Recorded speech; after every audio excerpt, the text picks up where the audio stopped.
बिस्मिल्लाहिर्रहमानिर्रहीम। अवल नाम अल्लाह जो ॾींदड़ ॾेह सारे ॾेई न पचारे मिड़निया महिरबान घणो। तूं सपड़ ऐं सेकड़ो, तूं ॾातार ऐं ॾोह, तूं पारस ऐं लोह जे सन्ही त सोन थियां। अस्सलाम वालेकुम मुंहिंजा तमामु नाज़रीन, उमेद करियां थी तव्हां सभु बिल्कुलु ठीकु हूंदव। खोड़ सारियूं दुआऊं हमेशह जीअं अव्हां जे लाइ, नेक तमन्नाऊं अव्हां जे लाइ, ऐं उमेद करियां थी त अॼु जी मॉर्निंग अव्हां जी तमामु सुठी थी हूंदी, तमामु बहितरीनु थी हूंदी। ॿार यकीनन स्कूल वञी चुका हूंदा ऐं नंढा वॾा कमकार पिया थींदा आहिनि। सुबुह जी जेका शुरूआति आहे उहा असां सभिनीनि जी कोशिशि हूंदी आहे त सुठी हुजणु खपे। चयो वेंदो आहे त सुबुह जी जेकॾहिं शुरूआति सुठी थिए थी त पूरो ॾींहुं सुठो गुज़रे थो, ऐं ईअं अव्हां सां बि थींदो हूंदो। कॾहिं कॾहिं माना का सिचुएशन अहिड़ी हूंदी आहे त मॉर्निंग माना सुठी न गुज़रंदी आहे त उनजो इम्पैक्ट सॼे ॾींहं ते पवंदो आहे, त चवंदा आहियूं अॼु जो ॾींहुं ई सुठो न गुज़रियो आहे। सो मॉर्निंग खे सुठो बणाइणु घुरिजे, हेल्दी पिणु बणाइणु घुरिजे। असांखे 50s में 60s में वञी करे जेको आहे न, जॾहिं डॉक्टर्स चवंदा आहिनि या घर जा जेके बि गर्भाती जेके थोरा ओवर एज हूंदा आहिनि, पोइ डॉक्टर्स चवंदा आहिनि त बाबा वॉक बि करिणो आहे, प्रॉपर तव्हांखे पंहिंजो ख़्यालु बि रखिणो आहे, मेडिसन बि टाइम ते वठणी आहे। पोइ सम्झ में ईंदो आहे अच्छा वॉक बि कबो आहे, अच्छा पंहिंजी सिहत जो सही तरह ख़्यालु बि कबो आहे। न त 20s 25 30s में असांखे जेको आहे न इहे सभु शयूं घणे भाङे यादि न हूंदियूं आहिनि, या जिम ते वञण जो कंसेप्ट असां वटि कोन हूंदो आहे। जॾहिं असां घणो कुझु खाईंदा आहियूं न त उन्हनि कैलरीज़ खे बर्न बि करिणो हूंदो आहे, त माना हिकिड़ो प्रॉपर स्केड्यूल न हूंदो आहे, ऐं कंहिं वक़्तु बि बुख लॻे थी कुझु बि खाई छॾियो त उन सां ज़ाहिरी ॻाल्हि आहे पोइ वरी असां वटि ओबेसिटी जा बि मसइला हूंदा आहिनि। हिकिड़ा त ख़ानदानी हुजनि था, ऐं कॾहिं कॾहिं वरी ईअं थींदो आहे त तव्हांजी रूटीन एतिरी त डिस्टर्ब हूंदी आहे जो सिहत जा तमामु घणा मसइला थी वेंदा आहिनि। सो मौसम बहार जी आहे, सुठी मौसम आहे। हिकिड़ो त सियारो जॾहिं पीक ते हुयो त घणा सारा कम माना माण्हू न चाहींदे बि पंहिंजे वर्क प्लेस ते वञणु ऐं सभु कम करणु, पर हाणे मौसम सुठी आहे त पंहिंजी जेका न रूटीन उनखे बि पाण सुठो बणाए सघूं था। कोशिशि ज़रूरु हुजणु खपे। चवंदा आहिनि त सिहत सुठी आहे त पोइ तमामु कमकार इंसान खे ऑब्वियसली सुठा लॻंदा आहिनि। या जेकॾहिं स्टूडेंट्स जी ॻाल्हि करियूं था, एजुकेशन जी ॻाल्हि करियूं था, कॾहिं कॾहिं ईअं थींदो आहे न एग्ज़ाम हुजे ऐं तबियत सही न हुजे, पोइ जेको पढ़ंदा आहियूं उहो बि किथे न किथे असांखां न दिमाग़ मां उहा शइ बि ख़तम ई थी वेंदी आहे। सो इन जे लाइ ॾाढो ज़रूरी आहे त हर तरह पंहिंजे पाण खे माण्हू जेको आहे न मैंटली बि पाण खे फिट रखे ऐं फिज़िकली बि पंहिंजे पाण खे फिट रखे। नाज़रीन, प्रोग्राम जी तरफ़ अॻियां वधूं था ऐं प्रोग्राम में साथ मौजूदु आहे टपाल मेज़बान जो, ऐं तव्हां पंहिंजे पसंदीदा गेम शो जे होस्ट ज़ुहैब चांडियो ऐं राजा मेमण खे ॾिसी सघो था टपाल मेज़बान जश्न जमालो गेम शो में। टपाल मेज़बान जश्न जमालो शो में तव्हांजा पंहिंजा सिंधी सिंगर्स ऐं टिकटॉकर्स बि शामिलु हूंदा। टपाल मेज़बान सिंध जी पहिरियों नंबर जा आहे, सिंध जी शान टपाल मेज़बान। अॼु जे प्रोग्राम में सिहत सां मुतालिक़ ॻाल्हियूं मूं इंट्रोडक्शन में कयूं आहिनि, छो त मौसम सुठी आहे। मौसम जेको आहे सो जॾहिं सुठी हूंदी आहे त उनजो इम्पैक्ट बि यकीनन तव्हांजी तबियतुनि ते हिकिड़ो सुठो पवे थो। तॾहिं मूं उन ॻाल्हि खे थोरो अॼु जेको आहे न डिस्कस कयो। हूअं अॼु जे प्रोग्राम में लॉ ते ॻाल्हाईंदासीं, ऐं असां हर तरह ॾिसंदा आहियूं माना कानून साज़ी हूंदी आहे, लिखत में हर शइ असां वटि मौजूदु हूंदी आहे, पर जॾहिं असां पंहिंजी सोसाइटी में कानून जी भञकड़ी ॾिसंदा आहियूं त इहा ॻाल्हि बिल्कुलु वाज़े असांखे सम्झ में ईंदी आहे त कानून असां वटि यकीनन मौजूदु आहे, पर लिखत में मौजूदु आहे, ऐं अमली जामो पहिराइण जे लाइ असांखे जेको आहे सो यकीनन कोशिशूं वठणियूं पवंदियूं। उहो कानून असांखे किथे न किथे बंदि नज़र अची रहियो हूंदो आहे, अमल में असांखे उहा शइ कोन नज़र ईंदी आहे, त इहा शइ यकीनन असांखे किथे न किथे घणो जेको आहे न रंज पहुचाईंदी आहे, तकलीफ़ पहुचाईंदी आहे। त आख़िर माना अंडर डेवलप्ड कंट्री त ठीकु आहे, पर असां वटि कानून जी एॾी भञकड़ी आख़िर छो? कानून जी इम्प्लीमेंटेशन कराइण वारा केरु हूंदा? ऑब्वियसली असां ई हूंदासीं। असां जॾहिं कानून खे सम्झंदासीं, असां पंहिंजी कोताहियुनि खे सम्झंदासीं, असां पंहिंजी ग़लतियुनि खे सम्झंदासीं, पोइ जे चवंदा आहिनि न ज़िमेदार शहरी बणिजण जे लाइ बि इंसान खे जेको आहे न ज़ाती ज़िंदगी में को इंसान जेकॾहिं ज़िमेदार बणिजंदो तॾहिं उहो पंहिंजे समाज में कुझु सुठियूं ख़िदमतूं सर अंजाम ॾींदो। आयल जेके मुंहिंजा मुअज़्ज़िज़ महिमान आहिनि, ॿई स्टूडेंट आहिनि ऐं एडवोकेसी सां उन्हनि जो तालुक़ु आहे। एंड यस, पहिरियों नंबर सीट ते मूंसां गॾु हफ्सा खोहारो मौजूदु आहे। गवर्नमेंट सिंध लॉ कॉलेज सां हफ्सा जी वाबस्तगी आहे, ऐं हफ्सा तमामु हुनजी सुठियूं एक्टिविटीज़ आहिनि। मुख़्तलिफ़ इदारनि में हफ्सा कमु कयो आहे, ऐं टीचिंग फील्ड सां बि हुनजी वाबस्तगी आहे। कानून खे सुठो सम्झणु ऐं हू पढ़ाईंदी बि रही आहे इन्हनि शयुनि खे। उन खां अलावा मां ज़रूरु चवणु चाहींदमि, ॿुधाइणु चाहींदमि त हफ्सा जेको आहे सो अंग्रेज़ी जा बि कोर्सिस कराईंदी रही आहे स्टूडेंट्स खे। दिलि जी गहराई सां तव्हांखे भली कार चऊं था। अस्सलाम वालेकुम। वालेकुम सलाम। Have a good morning. You too, and thank you so much for having me here. Thank you so much, तव्हां असांखे टाइम ॾिनो आहे। ऐं हफ्सा यकीनन तव्हां मौजूदु आहियो त अॼु सुठियूं ॻाल्हियूं कंदासीं ऐं कोशिशि कंदासीं हिन प्रोग्राम खे यूज़फुल बणायूं, हिन प्रोग्राम खे सुठो बणाए। पंहिंजे तमामु व्यूअर्स ताईं पहुचायूं। जनाब, ॿियो नंबर सीट ते मूंसां गॾु विजय कुमार मौजूदु आहे ऐं विजय कुमार LLM कंटिन्यू करे पियो। उनखां अलावा रजिस्टर्ड एडवोकेट बि आहे। कानून, इंसानी हक़, नौजवाननि जी तरबियत जे हवाले सां हुनजो हिकिड़ो सुठो कमु आहे। DG लॉ सोसाइटी जो पाण बानी आहे ऐं जेकॾहिं मां DG लॉ सोसाइटी जी ॻाल्हि कयां थी त कानून जी ॻाल्हि कयूं था ऐं जेतिरा बि सेशन्स पाण कराईंदा आहिनि जनाब फ्री ऑफ कॉस्ट कराईंदा आहिनि।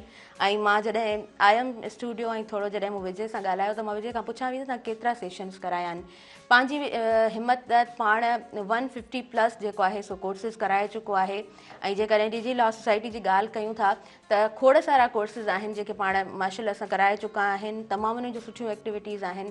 ॾाढो पाण एक्टिव आहे, सुहिणे अंदाज़ में कमु करे रहियो आहे ऐं ॾाढी सुठी ॻाल्हि आहे त स्टडी खे बि कंटिन्यू करे रहियो आहे। तव्हांखे भली कार चऊं था सुबुह में राउंड प्रोग्राम में। अस्सलाम वालेकुम। वालेकुम सलाम। Have a good morning. You too have good morning. Thank you so much कि अवां असांखे मौक़ो ॾिनो कि हिते असां जॉइन करे सघियासीं। तव्हांजी वॾी जी थैंक यू, तव्हां आया आहियो ऐं मां ज़रूरु इहो ई चवंदमि त तव्हां ॿिन्हिनि सां अॼु जी जेका कचहरी आहे उहा सुठी रहंदी। विजय, कीअं हूंदी आहे मॉर्निंग, सुबुह जी शुरूआति कीअं हूंदी आहे? सुबुह जी शुरूआति जी अगरि ॻाल्हि कयूं त हमेशह मुंहिंजो जेको ज़ाती तौर ते अगरि जेकॾहिं तव्हां ॾिसंदो त आउं हमेशह टे जेके आहिनि असूल मुंहिंजी ज़िंदगी ते, टे जज़्बा आहिनि, उहे हमेशह मुंहिंजी ज़िंदगी ते जेके आहिनि हाकिम रहिया आहिनि। उन में सभिनी खां पहिरियों हूंदो आहे इल्म जी जुस्तजू ऐं ॿिए नंबर ते हूंदी आहे मोहबत जी तलाश ऐं टे नंबर ते हूंदो आहे कि इंसानी जेका मख़लूक आहे उनजी असां जेको आहे ख़िदमत कयूं, जेतिरो थी सघे उन सां हमदर्दी करियूं।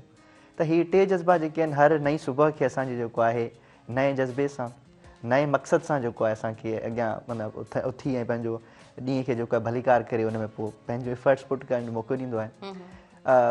इल्म जी जुस्तजू जेका आहे उनजे करे बि कंदा आहियूं जो असांखे इल्मु जेको आहे दुनिया जे राज़नि खे परोड़ण में असांखे मदद करे थो ऐं स्पेशली असांखे दिलनि जा राज़ परोड़ण में मदद करे थो। ऐं जॾहिं दिलनि जा राज़ परोड़ींदा आहियूं त असांखे ख़बर पवंदी आहे कि उहा मोहबत जो जज़्बो आहे। मोहबत जो जज़्बो जेको आहे आउं सम्झां थो त दुनिया जो सभिनी खां वधीक राहत बख़्शींदड़ ऐं सुकून बख़्शींदड़ जज़्बो आहे। हर माण्हू खे उनजी ज़रूरत हूंदी आहे ऐं इहे ॿई जज़्बा जेके आहिनि जॾहिं माण्हू खे मिली वेंदा आहिनि या हासिलु करे वठंदो आहे त पोइ जेको हिकिड़ो माण्हू आहे पाण खे अलाए छा सम्झंदो आहे त हाणे आउं अलाए छा थी वियो आहियां। मतिलबु जॾहिं उनखे मोहबत बि मिली वञे, इल्मु बि मिली वञे त माना हू हिकिड़ी माना कंहिं खला में उॾामणु लॻंदो आहे। पर जॾहिं वरी इंसानी हमदर्दी जो जज़्बो उनखे हावी थींदो आहे पोइ उनखे ख़बर पवंदी त हा इन दुनिया में ई आहियां। त बसि इहे टे जज़्बा आहिनि, इन सां असां हर सुबुह खे भलीकार कंदा आहियूं ऐं कोशिशि कंदा आहियूं कि जेतिरो थी सघे पंहिंजी हिकिड़ी बामक़सद ज़िंदगी गुज़ारे सघूं। ज़बरदस्त, तमामु सुठियूं ॻाल्हियूं कयूं आहिनि तव्हां स्टार्टिंग में ई एंड होपफुली त प्रोग्राम खे ख़ूबसूरत ई बणाए तव्हां ताईं पहुचाईंदासीं। छो त जॾहिं यंगस्टर्स जी ॻाल्हि कंदा आहियूं त उहा शइ मूंखे लॻंदो आहे त अॻियां ताईं ॾाढे सुठे अंदाज़ में स्प्रेड थींदी आहे।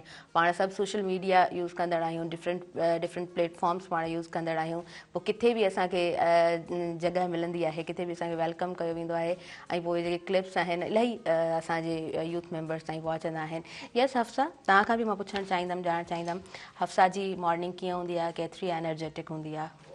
अच्छा, मतिलबु कि असां टीचिंग बि कयूं था पिया ऐं पाण जेको आहे सोशल वर्क बि कंदी आहे त असांजो ॾींहुं जेको आहे न 3 हिसनि में डिवाइडेड हूंदो आहे। त उहो जेको पहिरियों हिसो आहे न, जे तव्हां शुरूआति में ॻाल्हि कई कि असांखे 40 या 50 साल जी उमिरि में मतिलबु डॉक्टर्स जॾहिं चवंदा आहिनि कि वॉक कयो या पंहिंजी डाइट जो ख़्यालु कयो तॾहिं असां कॉन्शियस थींदा आहियूं। पर आउं बेसिकली इलाही हेल्थ कॉन्शियस आहियां त मुंहिंजो स्टार्ट जेको हिकिड़े सुठे होलसम मील सां थींदो आहे। उनखां पोइ जेको आहे न उहो वॉक, मेडिटेशन, इन्हनि शयुनि ते आउं इलाही फोकस कंदी आहियां। ज़बरदस्त। ऐं उनखां पोइ जेको ऑक्सीजन त सुठो मतिलबु ताज़ो हवा मां वठी करे उनखां पोइ जेको आहे न उहो मुंहिंजो पंहिंजो ऑक्सीजन, मुंहिंजी रूह जो जेको ऑक्सीजन आहे उहा रीडिंग। त मुंहिंजी जेकी स्टार्टिंग आहे उहा हिकिड़ी जर्नल रीडिंग सां, का बि जेकी किताब आउं पढ़ंदी आहियां, जीअं हींअर रिसेंटली आउं क्रिएशन ऑफ पेट्रार्की ते पढ़ी रही आहियां, गर्डा लैंडर जो किताब। त ईअं ई मुंहिंजो जर्नल रीडिंग सां जेको आहे न उहा सुबुह जो आगाज़ थींदो आहे। ज़बरदस्त, तमामु सुठो। ऐं असां जेको आहे न थोरो टाइम प्रोग्राम में अचण खां पहिरियां असांखे मूंखे थोरो टाइम मिलियो त 2-4 शयूं असांजे विच में ॾाढियूं सुठियूं डिस्कस थियूं। हिकिड़ी ॻाल्हि ज़रूरु मां उहा उन्हनि मां करणु चाहींदमि त जॾहिं असां नौजवाननि जी ॻाल्हि कंदा आहियूं त माना कंहिं न कंहिं फील्ड सां तव्हांजी वाबस्तगी हूंदी आहे। पंहिंजी फील्ड में ग्रिप हासिलु करणु ॾाढी सुठी ॻाल्हि आहे, ॾाढियूं सुठियूं उहे कोशिशूं हूंदियूं आहिनि। 4 आउट ऑफ 4 CGPA उहा जेको आहे न उनजे पोयां भॼ डुक जेका हूंदी आहे उहा सुठी हूंदी आहे। मां वधीक मुंहिंजे ख़्याल सां सूटेबल वर्ड हूंदो त उनजे पोयां जेके कशाला हुआ कटींदा आहियो, जेका महिनत कंदा आहियो, उहा यकीनन ॾाढी ॾाढो बहितरु कमु हूंदो आहे। पर गॾोगॾु तव्हां जेकॾहिं अदब सां तव्हांजी वाबस्तगी न आहे, मुख़्तलिफ़ किताब तव्हां नथा पढ़ो, रीडिंग तव्हांजी ज़िंदगी जो हिसो न आहे, त ज़िंदगी जा मुख़्तलिफ़ मौज़ू उहे तव्हां नथा सम्झी सघो। ऐं जॾहिं माण्हू मुख़्तलिफ़ शयूं नथो सम्झी सघे त ज़ाहिरी ॻाल्हि आहे कंहिं बि ग्रुप में वेही करे विच में जॾहिं तव्हां मुख़्तलिफ़ आइडियाज़ ॿुधंदा आहियो, मुख़्तलिफ़ थाट्स ॿुधंदा आहियो, पर्सपेक्टिव्स हर कंहिंजा पंहिंजा हूंदा आहिनि, त पोइ माण्हू रिलेट कोन करे सघंदो आहे। त उते महसूसु थींदो आहे त किथे न किथे इंसानु खुटल आहे। त इन शइ खे जेको आहे न थोरो पूरो ज़रूरु करणु खपे। सो विजय, तव्हां इन्हनि ॻाल्हियुनि सां सहमत आहियो? बिल्कुलु ईअं आहे। अदब जेका आहे रूह जी ग़िज़ा आहे। जेको आहे आउं सम्झां थो त अदब जेको आहे इंसान खे जीअण जो तरीक़ो सेखारे थो कि भई ज़िंदगी गुज़ार बि कीअं आहे। पाण जदीद टेक्नोलॉजी खे जेको आहे एम्बेरेस करे चुका आहियूं, हर नए ॾींहुं पंहिंजी नई टेक्नोलॉजी अचे थी। पर आउं सम्झां थो त जेकॾहिं अदब सां पाण सलाहियल हूंदा आहियूं त पाण खे ख़बर पवंदी आहे कि हिकिड़े मुआशिरे खे बाइख़लाक़ तरीक़े सां ऐं उनखे हिकिड़े मुनज़म तरीक़े सां असां कीअं जेको हलाए सघूं था, उहो असांखे अदब ई सेखारे थो। ऐं इहे सबूत असांखे मुख़्तलिफ़ नौजवान जेके आहिनि अॼुकल्ह जंहिंजो किरदारु आहे मुआशिरे में, ऐं पंहिंजे तरीक़े पंहिंजे पाण मल्हाए रहिया आहिनि ऐं उहो जेको निभाइनि पिया, ॿुधाइनि पिया असांखे त कीअं जेको आहे असां हिकिड़े मक़सद ऐं अदब जे जेको आहे दायरे में रही करे असां जेको सुठी ज़िंदगी गुज़ारे सघूं था। त बिल्कुलु इहो ईअं आहे। ऐं मुंहिंजो पंहिंजो बि जेसीं ताईं आहे तालुक़ त मूंखे यादि आहे, जीअं हफ़्सा ॻाल्हि कई त रीडिंग जेको आहे पढ़ाई जेका आहे किताबनि जी आम जेका किताब आहिनि असांजा सिलेबस खां हटी करे, उन्हनि जो मुंहिंजी ज़िंदगी में ज़ाती तौर ते 8वीं क्लास खां वठी करे मतिलबु आउं जेको आहे रीडिंग सां सलाहियल आहियां, मुख़्तलिफ़ किताब पढ़िया आहिनि। मूंखे यादि आहे जॾहिं 8वीं क्लास में हूंदो त पहिरियों किताब मूं पढ़ियो हुयो न्यू हॉला खां न्यूयॉर्क ताईं, डॉक्टर पंहिंजो शेख अल्ताफ़ शेख साहिब जेके पंहिंजो सफ़रनामा निगारनि। त उन नंढी उमिरि में जॾहिं सफ़रनामो मुंहिंजे हथ में आयो त मूंखे ख़बर पई त आउं अमेरिका पियो घुमां। त अहिड़े तरीक़े सां मुख़्तलिफ़ किताबनि मुख़्तलिफ़ असांजे जेके जॉनराज़ आहिनि असांखे सेखारींदा आहिनि त कीअं पंहिंजो असां हिकिड़ी अदब जी दायरे में रही करे ज़िंदगी गुज़ारे सघूं था। तमामु बहितरीनु, तमामु सुठो। ऐं सफ़रनामा त एतिरा ख़ूबसूरत हूंदा आहिनि। तव्हां अल्ताफ़ शेख साहिब जी ॻाल्हि कई, सफ़रनामनि में उन्हनि जो नालो जेकॾहिं उहा प्रॉपर लिस्ट कढिजे थी त ऑन द टॉप असांखे मिलनि था। उन्हनि पंहिंजी ज़िंदगी में तमामु घणा सफ़रनामा लिखिया, छो त उन्हनि जी जॉब बि अहिड़ी हुई ऐं अदबी घराणो उन्हनि जो हुयो। सफ़रनामनि जी हिकिड़ी ॻाल्हि नाज़रीन इहा सुठी हूंदी आहे त तव्हां सफ़रनामो पढ़ंदा आहियो त ईअं लॻंदो आहे त तव्हां जेको आहे न गॾोगॾु घुमी रहिया आहियो। जिथे उहो पर्सन घुमे पियो, लिखे पियो, त गॾोगॾु पंहिंजो पाण सां गॾु घुमाए रहियो हूंदो आहे ऐं मुख़्तलिफ़ शयूं सम्झ में ईंदियूं आहिनि। हाणे त सफ़रनामा जेको आहे न हिकिड़ो नओं किताबु आहे, हुन में त QR कोड बि लॻल आहे। सो तव्हां माना उन QR कोड ते वञी करे तव्हां उतां जी वीडियोज़ ॾिसी सघो था, गॾोगॾु पढ़ो था, त इहो वधीक ख़ूबसूरत लॻंदो आहे। अच्छा हफ़्सा, मां ज़रूरु चाहींदसि त तव्हां पंहिंजे टीचिंग साइड जो जेको एक्सपीरियंस आहे उन ते ॻाल्हायो, छो त पढ़ण सां गॾोगॾु पढ़ाइणु मूंखे लॻंदो आहे चैलेंजिंग बि हूंदो आहे। कीअं रहियो आहे? टीचिंग जो आगाज़ जेको आहे उहो मूं पहिरें साल LLB जो मुंहिंजो पहिरियों साल हो, उतां खां ई मूं स्टार्ट कयो हुओ, छो त मुंहिंजे अंदरि हिकिड़ी जस्तजू रही आहे की आउं जेको आहे न उहो टीचिंग कयां। त उन खां पोइ मुंहिंजो इहो हो की आउं मतिलबु लॉ सां मुंसलिकी जेका ॿार आहिनि न उन्हनि खे पढ़ायां। त 2024 जे एंड खां अल्हम्दुलिल्लाह जेको आहे न पोइ लॉ एडमिशन टेस्ट जी तयारी कराइणु स्टार्ट कई। त उन में मूं मतिलबु चैलेंजिस न चइजनि पर मुख़्तलिफ़ ॿारनि जा मुख़्तलिफ़ मुंझारा ॾिठा कि कुझु ॿार पाण वटि थर पार्कर खां अचनि था पिया, कुझु बदीन ठट्टा साइड खां। त उहो ॿार जेका आहिनि न उहे ॾाढा मुंझियल हूंदा आहिनि पंहिंजे करियर जे हवाले सां बि। ऐं इन खां अलावा काउंसलिंग कोन हूंदी आहे। इन खां अलावा उन्हनि जी बॉडी लैंग्वेज जेके आहिनि उहे मतिलबु रड़ियूं करे ॿुधाए रही हूंदी आहे की जेको आहे न असां पाण खे कमतर सम्झी रहिया आहियूं। त उन में जेको आहे न उहो ॿारनि खे मूं इहा शइ सम्झाई पिया थ्रू आउट, उन्हनि जी जेको बॉडी लैंग्वेज आहे उन्हनि ते कमु कयो आहे, कॉन्फिडेंस ते कमु कयो आहे। पर हिकु शइ जेकी मूंखे ॾाढो मतिलबु ताजुब थींदो आहे की उहे ॿार 12वीं क्लास में त उन्हनि जो A1 ग्रेड हूंदो आहे, पर उन्हनि जी जेकी बेसिक्स हूंदी आहे उहा हली कमज़ोर हूंदी आहे। ऐं उनजी वजह पाण सभिनी खे ख़बर आहे की 9 खां वठी 12 ताईं मतिलबु की हिकिड़ो फुल चीटिंग सां उहा पास करे रहिया हूंदा आहिनि। बिल्कुलु A1 ग्रेड्स A ग्रेड्स वठी त रहिया हूंदा आहिनि, पर उन खां पोइ अॻियां हुननि जो जेको हाल हूंदो आहे उहो ॾाढो ख़राबु हूंदो आहे। त इन शइ खे मूं ॾाढो जेको आहे न उहो महसूसु बि कयो आहे, इन ते कमु बि कयो आहे। ऐं इहो ॾाढो मुंहिंजे लाइ चैलेंजिंग रहियो आहे की उन्हनि ॿारनि जी वरी बुनियादु ठाहिणु, उन्हनि ते कमु करणु, उन्हनि जे ज़हननि कचनि ज़हननि ते कमु करणु, उहो थोरो घणो जेको आहे न उहो चैलेंजिंग रहियो पर मज़ो बि आयो। सही सही हफ्सा केतिरी ख़ुशी थींदी आहे माना हिकिड़ो ॿारु जेको आहे सो अचे थो कॉन्फिडेंस बि हुनखे कोन आहे जीअं तव्हां चओ त हुनजी बॉडी लैंग्वेज रड़ियूं करे ॻाल्हाए रही हूंदी आहे पाण कमतर सम्झे थो पोइ जॾहिं हू ओवरकम करे वञे थो त हफ्सा जूं फीलिंग्स छा हूंदियूं आहिनि? मुंहिंजूं फीलिंग्स मतिलबु की हू चइजनि न इन द सेवंथ स्काई अंग्रेजी में पाण चवंदा आहियूं ओवर द मून त मतिलबु मुंहिंजी जेकी ख़ुशी हूंदी आहे जीअं मतिलबु उस्ताद ऐं जेको शागिर्द जो रिश्तो आहे न उहो जीअं माउ ऐं ॿार जो रिश्तो हूंदो आहे सही आहे उम ई हूंदो आहे त जीअं हिकु माउ पंहिंजे ॿार खे हलणु सेखारे थी ॻाल्हाइणु सेखारे थी ईअं ई वरी उस्ताद जेको आहे न उहो पंहिंजे शागिर्दनि खे जीअं मतिलबु सुठे तरीक़े सां ॻाल्हाइण ऐं पढ़ाइण ऐं उन्हनि जे लाइ इल्मी दर खोलण जी कोशिशि कंदो आहे त पोइ उहे ॿार जॾहिं ईंदा आहिनि ऐं तव्हांखे जेको आहे न मुख़्तलिफ़ सूखड़ियूं ॾींदा आहिनि ऐं तव्हांजो शुक्रगुज़ार थींदा आहिनि त ॾाढी ख़ुशी थींदी आहे ख़ुशी लफ़्ज़नि में बयानु नथो करे सघे। बिल्कुलु तव्हां सही चओ बिल्कुलु ज़बरदस्त ख़ूबसूरत तव्हां ॻाल्हि कई आहे। विजय तव्हांजो इन तरह जो कोई एक्सपीरियंस रहियो आहे? विजय कुमार माना ज़ाहिरी ॻाल्हि आहे असीं जॾहिं विजय ऐं गॾो गॾु मां न हिकु दफ़ो कंहिंखां पुछियो मुंहिंजो न कुमार जो मतिलबु छा आहे त मूंखे आंसर ॾाढो सुठो मिलियो त अली जो मतिलबु छा आहे असां बि नेम सां लॻाईंदा आहियूं न सो मां तव्हांजी कम्यूनिटी जी ख़ासि तौर ते ॻाल्हि करणु चाहींदमि मुख़्तलिफ़ चैलेंजिस हुजनि था तव्हांजी कम्यूनिटी खे सो यस इन तरह जो कोई एक्सपीरियंस रहियो आहे? टीचिंग जे हवाले सां अगरि आउं ॻाल्हि कयां त ज़ाती तौरु मूं 2022 में टीचिंग कई आहे ऐं कॉम्पिटेटिव एग्ज़ाम्स जेके स्टूडेंट्स उन्हनि खे मूं पढ़ायो आहे उनखां पहिरीं 2019 खां जेको आहे मुख़्तलिफ़ सेशन्स कराईंदो रहियो जीअं तव्हां सवेर उनजो ज़िक्र कयो त जॾहिं बि असां मुख़्तलिफ़ सेशन्स कराइण वेंदा आहियूं त उते अफ़सा जेका ॻाल्हि कई त उते ॿारनि जो जेको आहे कॉन्फिडेंस हुननि में जेका इहा मतिलबु लवाइण वारी कैफ़ियत हूंदी आहे की असां लिकी पोइ असां कोई सवाल न पुछी वठे त आउं सम्झां थो त हिन जे पोयां जेको आहे काफ़ी कोर्स वारा किरदार आहिनि जेके हुनखे जकड़ियो वेठा आहिनि। हिकिड़ो त सभिनी खां अहम किरदारु आहे की हुनजी फैमिली जेका आहे उहा हमेशह प्रेशराइज़ कंदी आहे नौजवाननि खे हुनजो जेको किताब मूं हिकिड़ो पढ़ियो पिए सोफ़ीज़ वर्ल्ड उन में हुन ॻाल्हि कई फैकल्टी ऑफ वंडर जी की ॿारनि जी जेका फैकल्टी ऑफ वंडर हूंदी आहे न फैकल्टी ऑफ वंडर हूंदो आहे तजसुस क्यूरियोसिटी ॿारनि जी क्यूरियोसिटी खे हमेशह पाण मारे छॾींदा आहियूं जॾहिं को ॿारु सवाल पुछंदो आहे त पाण हुनखे दड़का ॾेई करे ख़ामोश कराईंदा आहियूं त हू हमेशह उन डर वारी कैफ़ियत में या हुन डप वारी कैफ़ियत में रहंदो आहे।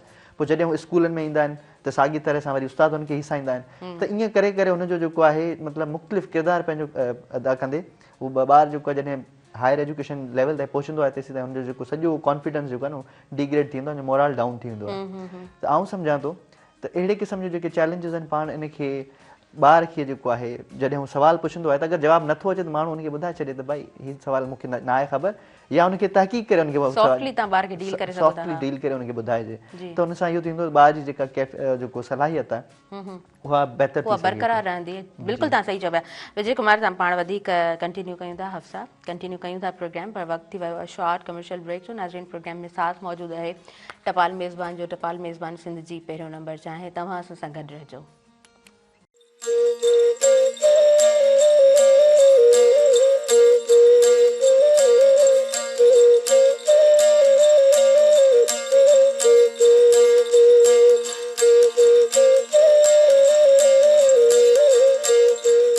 नाज़रीन सभिनी ॾिसंदड़नि खे आउं ॿीहर वेलकम चवां थी अवां जे पंहिंजे प्रोग्राम सुबुह मेहरान में ऐं सुबुह मेहरान सां साथ मौजूदु आहे टपाल मेज़बान जो टपाल मेज़बान सिंध जी पहिरियों नंबर चाहे सिंध जी शान टपाल मेज़बान नंढिड़ो ब्रेक हुयो ऐं ब्रेक खां पोइ असां वापसि अची चुका आहियूं ॻाल्हि हले पई स्टूडेंट्स जी ऐं ॿारनि जी स्पेशली ॻाल्हि करे रहिया हुयासीं ब्रेक ते वञण खां पहिरियां त जॾहिं ॿार जी तरबियत जी ॻाल्हि थींदी आहे त मां हमेशह हिकिड़ी ॻाल्हि चवंदी आहियां ज़ाहिरी ॻाल्हि आहे ॿार मंकी सी मंकी डू माना हिकिड़ो सिंपल मिसाल आहे जेको ॿारु ॾिसंदो उहो ॿारु कंदो त ॿार जे अॻियां तव्हां जेतिरो बि ॻाल्हायो छा बि तव्हीं करियो पर ॿारु वरी बि तव्हांजा एक्शन्स ॾिसंदो सो हुन जे लाइ ॾाढो ज़रूरी हूंदो आहे त सॉफ्टली हुन ॿार खे जेको आहे न डील जॾहिं कबो आहे त उहो ॿारु आराम सां शयुनि खे अंडरस्टैंड करणु शुरू कंदो आहे माना ॿार सां ज़िद आख़िर कहिड़ो ई करे सघिजे थो ॿार सां को ज़िद न हूंदो आहे। अच्छा विजय मां थोरो ॼाणणु चाहींदमि एडवोकेसी जी ॻाल्हि कयूं था सो यस एडवोकेसी वाहे एॾियूं सारियूं फील्ड्स आहिनि छो लॉ जी तरफ़ वकालत जी तरफ़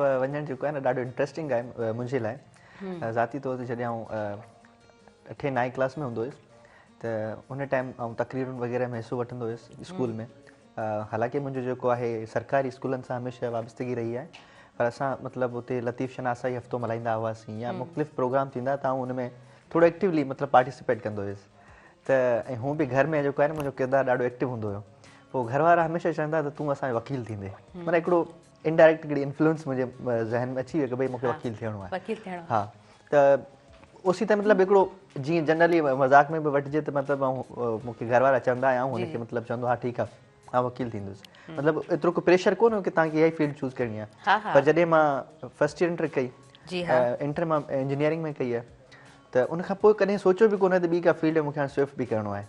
पोइ डायरेक्टली मां अची वियुसि वकालत में, मां डायरेक्ट एडमिशन वठी छॾी। पर ज़ाती तौर ते अगरि हाणे हिन स्थिति ते ॾिसां त मतिलबु इहो ॾाढो सुठो डिसीजन हुयो मुंहिंजी लाइफ में की वकालत में मूं जेको आहे डिग्री हासिलु कई ऐं हाणे अॻियां बि माना हले पई। हींअर जीअं तव्हां ज़िक्र कयो त LLM बि कयां पियो, त ॾाढो सुठो एक्सपीरियंस रहियो। वकालत जेका आहे न सिर्फ़ु मुंहिंजे पंहिंजे ज़ाती माना ज़िंदगी खे संवारण लाइ, बल्कि पूरे मुआशरे में अगरि मुआशरती हवाले सां जेको आहे हिकिड़ो सुठो पंहिंजो किरदारु अदा करण जे लाइ मूंखे जेको आहे मौक़ो मिलियो आहे। हिन फील्ड जे ज़रिए जेको आहे जीअं सेशन्स बि कराईंदा रहंदा आहियूं, मुख़्तलिफ़ जेको आहे कम्युनिटी अवेयरनेस सेशन्स कराईंदा आहियूं। ऐं उनखां अलावा पंहिंजो ज़ाती तौर ते फील्ड में बि मां ॾाढो मतिलबु कोशिशि कई आहे की जेतिरो थी सघे माण्हू सचाई सां ईमानदारी सां कमु करे सघे, जेके माण्हुनि जा मसइला आहिनि उन्हनि खे पंहिंजो सम्झी करे हल कजे त तमामु बहितर थींदो। तमामु सुठो विजय, तमामु सुठो। हफ्सा, मां तव्हां खां बि ॼाणणु चाहींदमि त लॉ छो, माना एॾी सारी फील्ड्स आहिनि ऐं तव्हां काफ़ी एक्टिव स्टूडेंट यकीनन रहिया हूंदव, पोइ किथां इंस्पिरेशन मिली? अच्छा, पहिरीं त तव्हां जेको ॿारनि जी तरबियत जी ॻाल्हि कई त उन ते मूंखे ओरियाना फिलाची जे लाइ सुठी हिकिड़ी मूंखां पहिरियां विजय ॻाल्हि कई, मां उनखे सेकेंड कयो। जी प्लीज़ प्लीज़। त ओरियाना फिलाची पंहिंजो जेको नॉवल आहे अण ॼावल ॿार ॾा ख़त, उन में चवे थी की मूंखे ख़ुदा खां डपु कोन्हे, छो त मूंखे जेको आहे ख़ुदा ते यकीन कोन्हे, मूंखे माण्हुनि खां बि डपु कोन्हे छो त आउं बेख़ौफ़ आहियां, पर मूंखे इन ॻाल्हि ते डपु आहे की सुभाणे जेको मुंहिंजो ॿारु आहे उहो अची करे मूंखे इहो सुवालु न करे की तूं मूंखे हिन दुनिया में छो आंदो जेको एॾो ॾुखाइनि सां भरियल आहे। त असां वटि जेको ॿारनि जी तरबियत आहे वरी हिन खां अलावा तालीमी जेकी काउंसलिंग आहे उनजी ॾाढी खोट आहे। त आउं बि हिन काउंसलिंग वारे खोट जो शिकार रही आहियां। ऐं जेको आहे 2 कंटिन्यूअस अटेम्प्ट्स ॾिना मेडिकल जा, ऐं उनखां पोइ जेको आहे न उहो कोशिशि कंदी रहियसि की मेडिकल में थिए, छो त it was my die heart patient. But then जेका उहो न थी सघियो त 3rd साल में छॾे, मतिलबु मेडिकल जो अटेम्प्ट ॾिनो ऐं न थी सघियो त पोइ वरी लॉ वारे पासे आयसि। पर लॉ वारे पासे जॾहिं आयसि न त मुंहिंजी पर्सनैलिटी में उहा आहे कम सी एंड कॉन्कर। त मूं उन शइ खे जेको आहे न उहो खणी करे ऐं पंहिंजो जॾहिं आयसि त मूं चयोमि न हाणे बसि जेको बि करिणो आहे हिन फील्ड में करिणो आहे, हिन फील्ड सां सुठो निभाइणो आहे, ऐं उहो निभाईंदा अचूं पिया, कोशिशूं काविशूं जारी आहिनि। ज़बरदस्त। जॾहिं लॉ जी ॻाल्हि कयूं था, पहिरियों साल इंटरमीडिएट खां पोइ स्टडी कंटिन्यू करणु, उहो पहिरियों साल हर स्टूडेंट जे लाइ किथे न किथे ॾुखियो रहंदो आहे। तमामु शयूं नयूं हूंदियूं आहिनि, अंडरस्टैंड करिणो पवंदो आहे विद द पेशन ऐं कंसिस्टेंसी बि हूंदी आहे। सो विजय पहिरियों साल कीअं रहियो?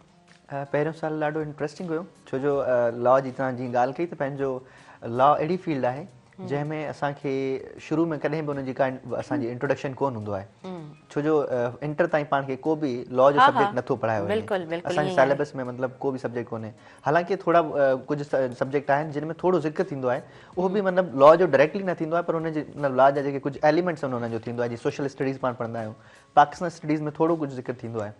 त पहिरियों साल जेको आहे असांजे लाइ थोरो टिपिकल बि रहियो इन सेंस में कि असां जेके सब्जेक्ट हुया, नवां सब्जेक्ट, नवां टीचर, नयूं ॻाल्हियूं, त न्यू टर्म्स आहिनि। हाणे असां सब्जेक्ट पढ़ियोसीं जूरिस्प्रूडेंस, उनजो नालो बि यादि करण लाइ असांखे 8 ॾींहं लॻा कि नओं सब्जेक्ट आहे, उनखे ग्रामर ऑफ लॉ चइबो आहे। त उनखां अलावा कॉन्ट्रैक्ट एक्ट जहिड़ा सब्जेक्ट पढ़णु, त मतिलबु हिकिड़ो ॾींहुं राति हुन में महिनत कईसीं। ऐं थैंक्स टू यूट्यूब के असांजे नओं जेको आहे पंहिंजो मॉडर्न दौरु आहे, जदीद दौरु आहे, त असांखे नवां प्लेटफॉर्म अवेलेबल आहिनि, उन्हनि ते वञी करे। असांजे टाइम ते चैट जीपीटी जो एतिरो रवाज कोन हूंदो, 2019 जी ॻाल्हि त उन टाइम ते एतिरो चैट जीपीटी या जेके AI चैट बोर्ड्स कोन आया हुया, त असां यूट्यूब तां मतिलबु वधि खां वधि सहारो वरितोसीं। घणी महिनत कंदा जी, महिनत असांखे थोरी सवाई करणी पई। दाऊदपोटा लाइब्रेरी जीअं क्लास वठंदासीं, वरी दाऊदपोटा लाइब्रेरी में अची करे पंहिंजो उनखे फर्दर जेको आहे ॾिसंदासीं। त माशाअल्लाह सां ॾाढो बहितरीनु रहियो ऐं ॾाढो सेखारींदड़ साल रहियो, काफ़ी सिखियासीं। उनखां पोइ वरी आसानी थी वई, जो पहिरियों साल जॾहिं माण्हू महिनत करे थो त उनजो तव्हांखे स्लो, पोयां जेके असांजा 4 साल, हाणे त 4 साल जी LLB आहे, असां 5 साल वारी LLB कई आहे, त पोयां 4 साल जेके आहिनि असांजे लाइ ॾाढा आसान थी विया। बिल्कुलु, हिकिड़ो सेमेस्टर महिनत कजे थो त ॿिए सेमेस्टर में कुझु फ़ाइदो थिए। ऐं मुंहिंजे लाइ वरी ज़ाती तौर ते इहो बि आहे कि जॾहिं आउं पाण पढ़ंदो आहियां त मुंहिंजी वरी इहा मतिलबु हमेशह ख़्वाहिश हूंदी आहे कि जेको आउं पढ़ां थो वरी अॻियां जेको आहे हुनखे शेयर कजे, हुनखे वंड कजे। त जॾहिं बि आउं पेपरनि जी तयारी कंदो हुउसि या असां जेको वेही करे किथे पढ़ंदा हुआसीं त आउं कोशिशि कंदो हुउसि कि 4-5 दोस्त गॾु करे उन्हनि खे बि उहा ॻाल्हि सम्झाइजे, उन्हनि खे बि उहा ॻाल्हि जेका उन्हनि सां वंड कजे। त उन सां मूंखे जाम फ़ाइदो थियो कि जॾहिं बि असां एग्ज़ाम्स जी तयारी कंदा हुआसीं त किथे पार्क में वेही करे असां हुनजो गॾियल तौर ते हुनखे डिस्कशन कंदा हुआसीं। ज़बरदस्त, तमामु सुठो। हफ्सा, पहिरियों ज़िंदगी जो माना हिकिड़ो स्टेप त तव्हां जेको आहे न हिमत कयो था ऐं चवंदा आहिनि न दिलि ॿधी हिकिड़ी फील्ड जे तरफ़ वञो था, छो त तव्हां डॉक्टर थियणु चाहियो पिया ऐं डॉक्टर खां पोइ वरी कारो कोट ऐं अच्छे कोट खे तव्हां सफ़ाई विसारे छॾियो, त तव्हांजे लाइ मुंहिंजे ख़्याल सां थोरो घणो ॾुखियो रहियो हूंदो और नॉट? पहिरें साल जी ॻाल्हि कजे त पहिरियों ॾींहुं मूंखे यादि आहे 22 ऑगस्ट 2022, त उन ॾींहुं जॾहिं आउं कॉलेज में दाख़िल थियसि त मुंहिंजे अखियुनि में मायूसी घणी हुई जॾहिं मूं ॾिठो कि पाकिस्तान स्टडीज़, सोशोलॉजी अहिड़ा सब्जेक्ट्स आहिनि जेके मूंखे पढ़णो आहे, जंहिंसां मुंहिंजी शनासाई बिल्कुलु बि न हुई। पर उन खां पोइ जॾहिं जेको आहे न उहो महिनत कई, चयो वेंदो आहे न कि जेको क्लासरूम जो मेन आंसर आहे उहो उस्ताद आहिनि, जेका ॿारनि जो जेको आहे न उहो ज़हनी ढांचे खे सुधारनि था।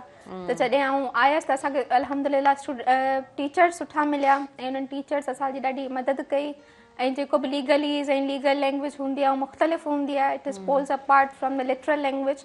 बट ॾाढो जेको आहे न उहो महिनत कई ऐं पहिरियों साल आउं ॿियनि शागिर्दनि खे बि इहो चवंदसि कि उहो पंहिंजो पहिरियों साल बुनियादु ठाहिण, नीव जेकी आहे न उहो ठाहियो, कारो कोट पाए करे सिर्फ़ु जेको आहे न उहो वकील जो जेको पाण टैग हणूं था न जल्दबाज़ी में, उन ते कमु न कयो। पहिरीं मां जेको आहे पंहिंजी बुनियाद ते कमु कयो ऐं 1 साल अगरि तव्हां महिनत कंदा त उनजो फल यको तव्हांखे उहो 5 सालनि जी डिग्री में मिलंदो रहंदो। ईअं ई आहे।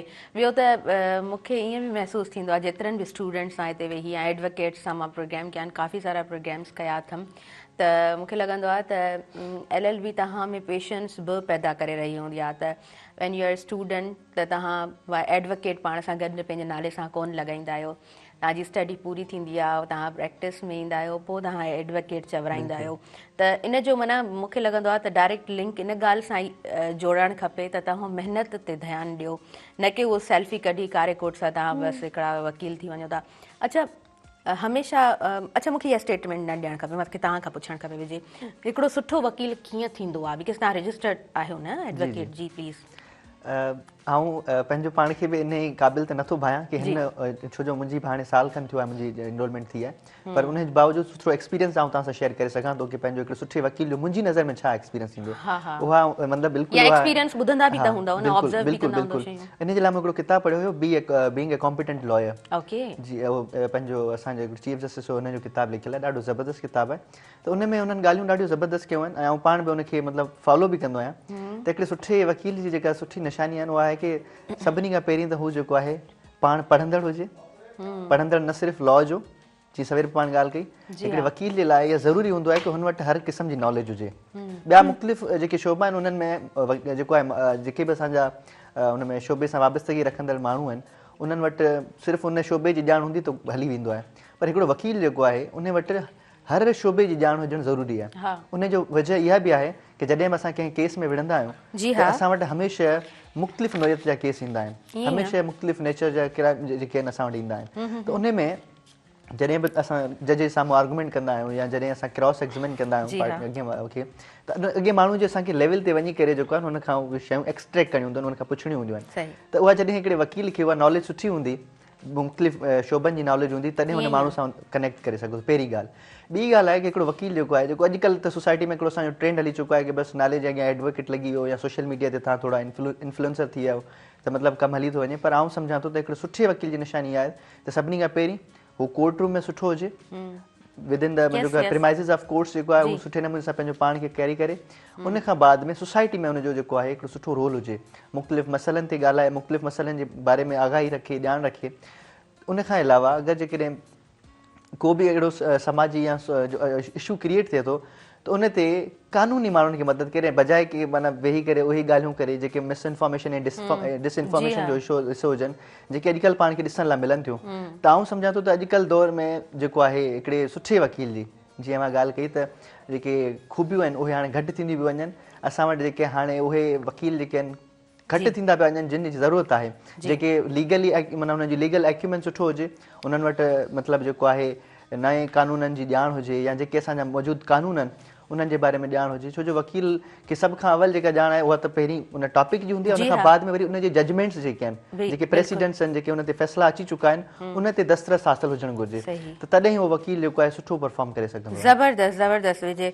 अच्छा हफ्सा, तव्हां खां बि मां ॼाणणु चाहींदमि, जॾहिं तव्हां टीचर्स जी ॻाल्हि कयो था, टीचर जो कोऑपरेटिव हुजणु केतिरो ज़रूरी हूंदो आहे हिकु स्टूडेंट सां? टीचर जो कोऑपरेटिव हुअणु ॾाढो लाज़मी आहे। मतिलबु कि हिकु टीचर जेको आहे न उहो ॿारनि सां जॾहिं इंटरेक्ट करे थो पियो न, त उनजे ज़हन में हिकिड़ी शइ हुअणु खपे कि ही सभई ॿार मुख़्तलिफ़ ज़हनियत ऐं मुख़्तलिफ़ इंटेलिजेंस जा मालिक आहिनि। इन्हनि जी पर्सनैलिटी खे जेको आहे न कीअं अनफेदम करिणो आहे या वरी कीअं जेको आहे इन्हनि खे अनफोल्ड करिणो आहे, उहा हिकिड़ी टीचर जी वॾी ज़िम्मेदारी हूंदी आहे। त हिकु टीचर खे जेको कोऑपरेटिव तॾहिं उहो हिकु टीचर थी थो सघे जेको मुख़्तलिफ़ पेडागोजीस ते कमु कंदो हुजे, जंहिंखे मुख़्तलिफ़ जेका पाण वटि साइंटिफिक कमु थियल आहिनि उनजी ख़बर हुजे, जेके ख़बर हुजे कि हिकु ॿार जेको आहे उहो अगरि सुठो मुसविर थी थो सघे त ॿियो सुठो मौसीकार थी थो सघे। हॉवर्ड गार्डनर जी हिकिड़ी थियरी बि आहे, थियरी ऑफ इंटेलिजेंस, जंहिंमें हू चवे थो 9 क़िस्म जूं इंटेलिजेंस आहिनि। त असां हर ॿार खां जेको आहे न इहो तवका नथा रखी सघूं कि मुंहिंजो जेको पढ़ायल आहे उहो हिकिड़े ॿार खे सम्झायो आहे त ॿिए खे बि सम्झी, अगरि हुनखे नथो अचे त तव्हां हुनखे ॿियनि तरीक़नि सां सम्झायो, छो त हर ॿार जी इंटेलिजेंस मुख़्तलिफ़ नौयत जी आहे। ईअं ई आहे बिल्कुलु। ऐं चवंदा आहिनि न त सुठो टीचर उहो ई हूंदो आहे जेको पंहिंजे कमज़ोर स्टूडेंट जो हथु कॾहिं बि न छॾे। छो त एक्स्ट्रा ऑर्डिनरी स्टूडेंट सां तव्हां चाह रखो था, मुहबत रखो था, त तव्हां हिकु सुठा पंहिंजो पाण खे टीचर कोन था चवराए सघो।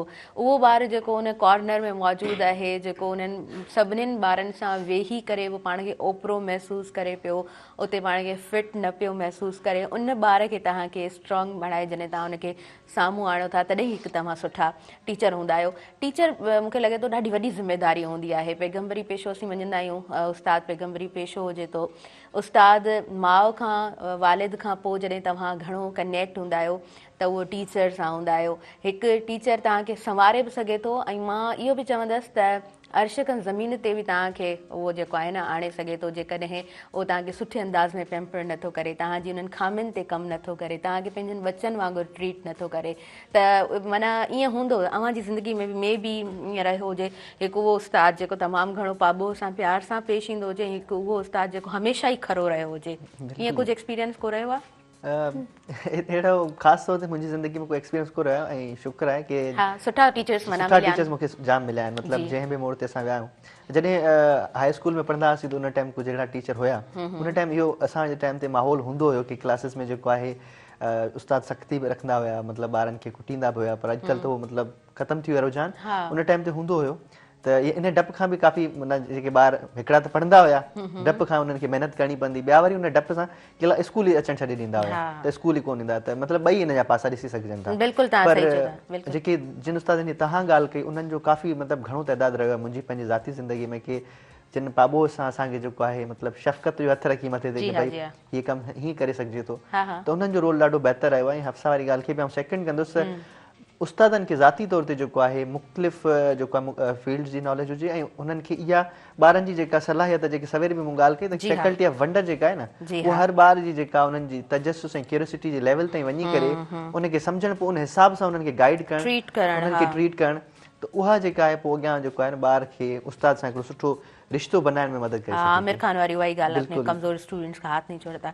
अच्छा हफ्सा, ऑनलाइन एजुकेशन तव्हांजो सुठो हिन साइड एक्सपीरियंस माशाल्लाह सां रहंदो अचे पियो, तव्हां कमु कयो पिया, कीअं आइडिया मिलियो त ऑनलाइन वेही करे पढ़ाए सघिजे थो, काउंसलिंग करे सघिजे थी? यस, असल में ॻाल्हि इहा आहे कि असां वटि न इंटीरियर जा ॿार जेका मतिलबु हैदराबाद अची या कराची वञी करे वॾियूं फ़ियूं नथा भरे सघनि, या वरी अकेडमीज़ जा वॾा जेका मतिलबु चार्जिस आहिनि उन्हनि खे नथा पे करे सघनि, त मुंहिंजे माइंड में इहो आयो कि उहो घर वेठे करे कीअं मतिलबु हिकिड़ी क्वालिटी एजुकेशन खे एक्सेस करे था सघनि। त उन में पोइ मूं सोचियो कि छो न असां ऑनलाइन हिकिड़ो प्लेटफॉर्म क्रिएट कयूं जिते ऑनलाइन एजुकेशन ॾियूं ऐं ॿार उन शइ खे एक्सेस करे सघनि, इहो महसूसु न कनि त असां अगरि फलाणे शहर में नथा वञूं त असां पोयां रहिजी वेंदासीं। न, उहा बि हिन जेकी भॼंदड़ जेकी रेस आहे न उनजो हिसो थी सघनि था पंहिंजे घर वेठे। त इन लाइ जेको आहे उहो इहो आइडिया मुंहिंजे माइंड में आयो ऑनलाइन एजुकेशन में कमु कजे। कोविड खां पोइ आयो? जी बिल्कुलु, कोविड खां पोइ। छो त पहिरियों त असांखे जेको आहे न किथे किथे असां परे परे ताईं असांजे ज़हन में न हुयो। असां पाण कंटिन्यू कयूं था। ऐं ॾाढी ख़ूबसूरत अंदाज़ में हफ्सा ॻाल्हि ॿोल करे रही आहे। हफ्सा पंहिंजो एक्सपीरियंस हिन तरह रहियो आहे, ऑनलाइन पढ़ाईंदी रही आहे। केतिरा ई हुनजा स्टूडेंट्स आहिनि जेके यकीनन हीअ प्रोग्राम बि थी सघे थो ॾिसंदा हुजनि, या मां उहो ई ॻाल्हि कई त डिफरेंट क्लिप्स वरी पोइ तव्हां ताईं पहुचंदा प्रोग्राम जा मुख़्तलिफ़ हिसा। नाज़रीन, वक़्तु थी वियो आहे शॉर्ट कमर्शियल ब्रेक जो, ऐं प्रोग्राम में साथ मौजूदु आहे टपाल मेज़बान जो। टपाल मेज़बान सिंध जी पहिरियों नंबर चाहे तव्हां काॾे न वञिजो, ॾिसंदा रहिजो सुबुह मेहरान।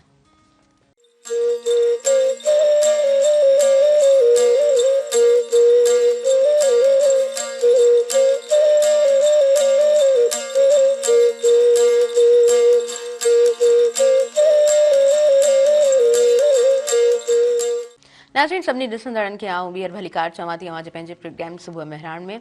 ऐं सुबुह मेहरान में साथ मौजूदु आहे टपाल मेज़बान जो। टपाल मेज़बान सिंध जी पहिरियों नंबर चाहे प्रोग्राम खे असां ॿीहर जोड़ियूं था छो त नंढिड़ो ब्रेक हुयो, ऐं यकीनन प्रोग्राम में ब्रेक वठण बि ज़रूरी हूंदो आहे। हफ्सा सां ॻाल्हि ॿोल हले पई ऑनलाइन स्टडीज़ जे हवाले सां, ऐं जॾहिं पाण कंहिं बि सब्जेक्ट जी ॻाल्हि कयूं पिया त हींअर असांखे न केतिरा ई रस्ता मौजूदु आहिनि।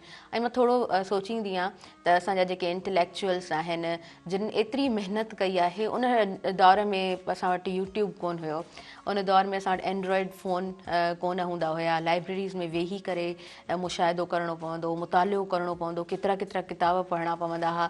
पोइ वञी को हिकिड़ो रिसर्च आर्टिकल हिकिड़ो जेको आहे सो को पब्लिश वञी कराईंदो हुयो, उनजे पोयां वाक़ई में ॾाढी घणी महिनत हूंदी। हाणे त तव्हांखे आराम सां हर शइ जेको आहे न आसानी सां मुहैया थी वञे थी, पर पोइ बि काफ़ी असां वटि वेबसाइट्स मौजूदु आहिनि। ख़बर पइजी वेंदी आहे, मां हमेशह चवंदी आहियां इहा शइ लिकियल कोन्हे का, ख़बर पइजी वेंदी आहे त कंहिंजी केतिरी महिनत हूंदी आहे।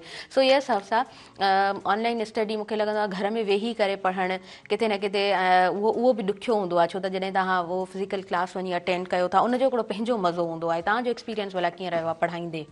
ऑनलाइन में जेको आहे न उहा हिकिड़ी शइ आहे की असां वटि जेको आहे न एनर्जीस कॉन्टेजियस हूंदियूं आहिनि न, त हिकु ॿारु जेको ऑनलाइन पढ़े थो पियो न त शायदि हुन वटि उहा एनर्जी कोन्हे जेकी उहा कॉन्टेजियस थिए हुन लाइ। जीअं मतिलबु ॿियनि शागिर्दनि खे ॾिसी हुन में उत्साह पैदा थिए त हीअ जेको आहे न उहो एतिरो सुठो पढ़े पियो त मूंखे वधीक पढ़णु खपे, त इहो हिकिड़ो हूंदो आहे। ऐं ॿियो हूअं बि जेको आहे न उहो एरिस्टोटल चयो आहे न की man is a social animal, त उहो बग़ैर माण्हुनि सां इंटरेक्ट करे शायदि उहो एतिरो न सिखी सघंदो आहे, छो त हर माण्हू बि इंसान खे सेखारे थो किताबनि सां गॾु।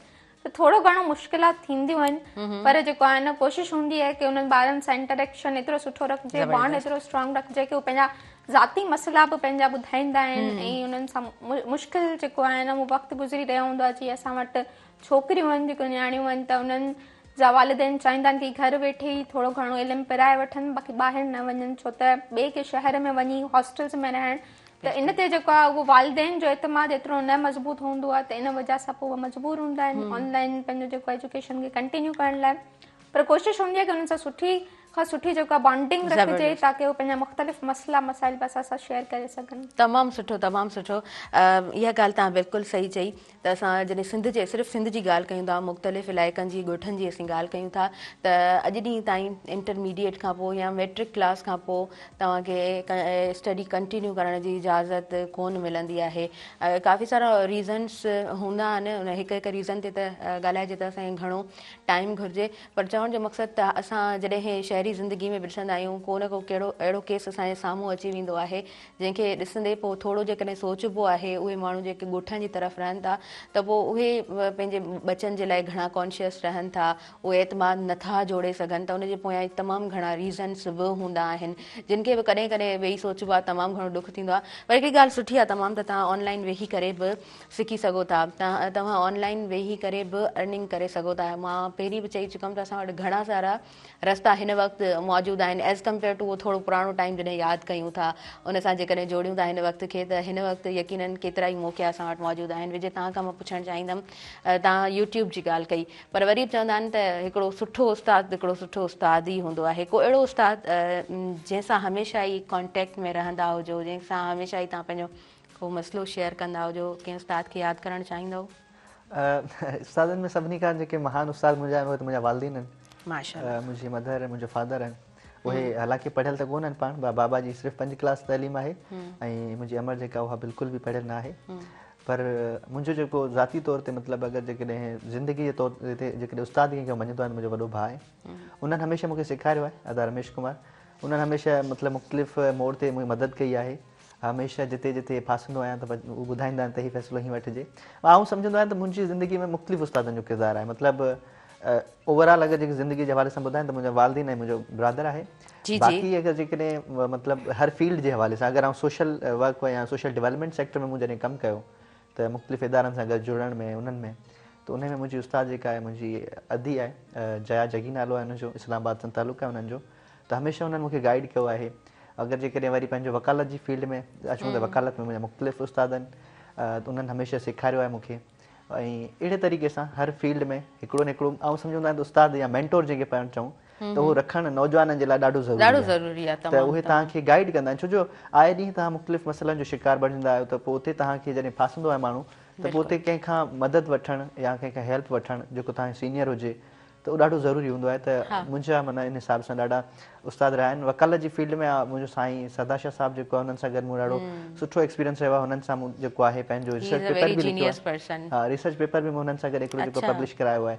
उहे गाइड कंदा रहंदा आहिनि। हींअर बि असांजो कमु हले पियो हिकिड़े पेपर ते, त मतिलबु जे तइलीम सां मूं सवेर बि ॻाल्हि कई त मतिलबु छॾिणो कोन्हे पासो, वकालत में हलंदो अची वियो आहियां, एडवोकेट आहियां, बट वरी बि माना उहो जेको आहे सफ़र जारी आहे। ज़बरदस्त ज़बरदस्त, ज़िंदगी ईअं ई आहे। ऐं तव्हां जेको आहे सो किथे बि फुल स्टॉप आहे ई कोन, हमेशह ई तव्हां सिखंदा रहो था।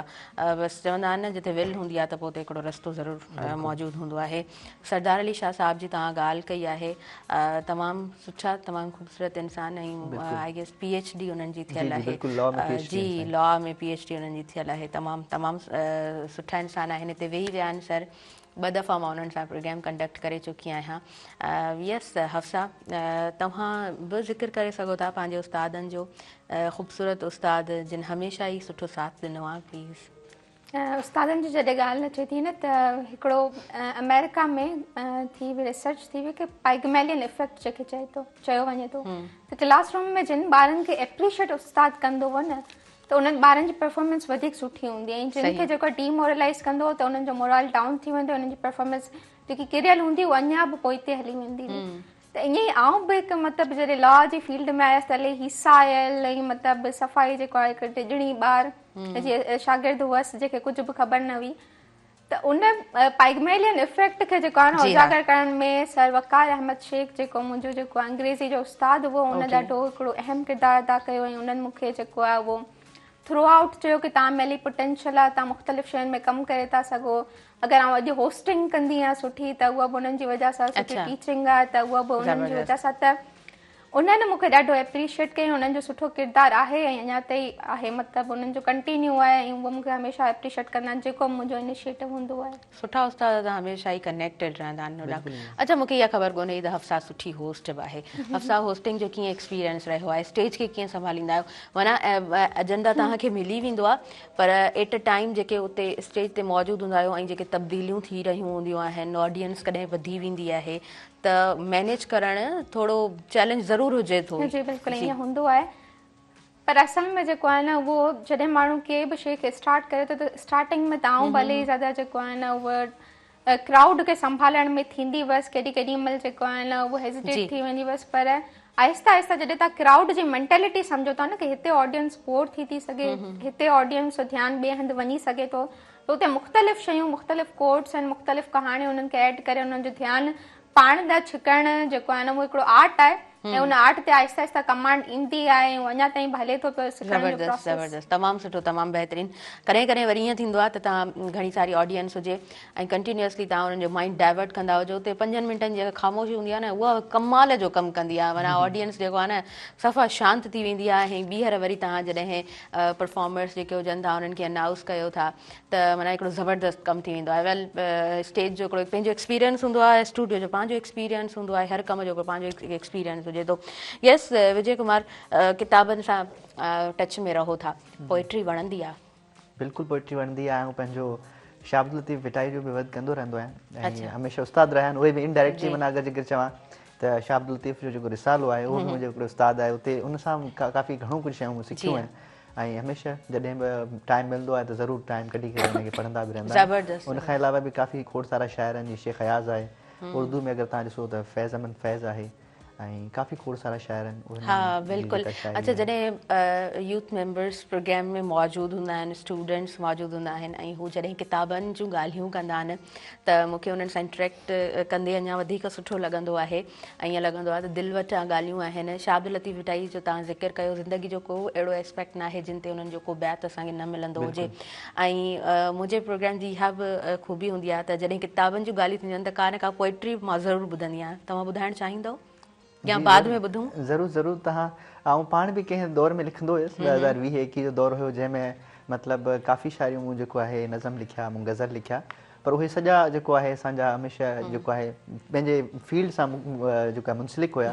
जेको बि आउं मतिलबु नौजवाननि जे लाइ कमु कंदो हुयुसि त हींअर मूंखे उहो यादि त कोन्हनि, छो जो उनखे काफ़ी पोयां छॾे चुका आहिनि। असां ब्रेक वठूं था ऐं मां चाहींदसि त हफ्सा बि हिकु सुठी होस्ट आहे त हफ्सा खां बि हिकु पोइट्री ॿुधंदासीं, को नंढो शेर विजय खां बि ॿुधंदासीं। पर पहिरियों न्यूज़ ब्रेक जी तरफ़ अॻियां वधूं था। नाज़रीन, प्रोग्राम में साथ मौजूदु आहे टपाल मेज़बान जो। टपाल मेज़बान सिंध जी पहिरियों नंबर चाहे ऐं न्यूज़ ब्रेक जी तरफ़ हलूं था, न्यूज़ ॿुधूं था, पोइ कंटिन्यू कयूं था तव्हांजो पंहिंजो प्रोग्राम सुबुह मेहराण।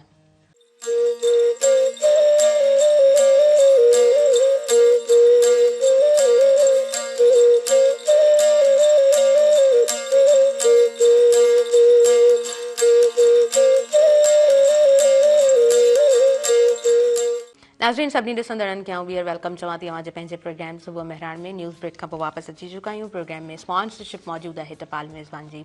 टपाल मेज़बान सिंध जी पहिरियों नंबर चाहे।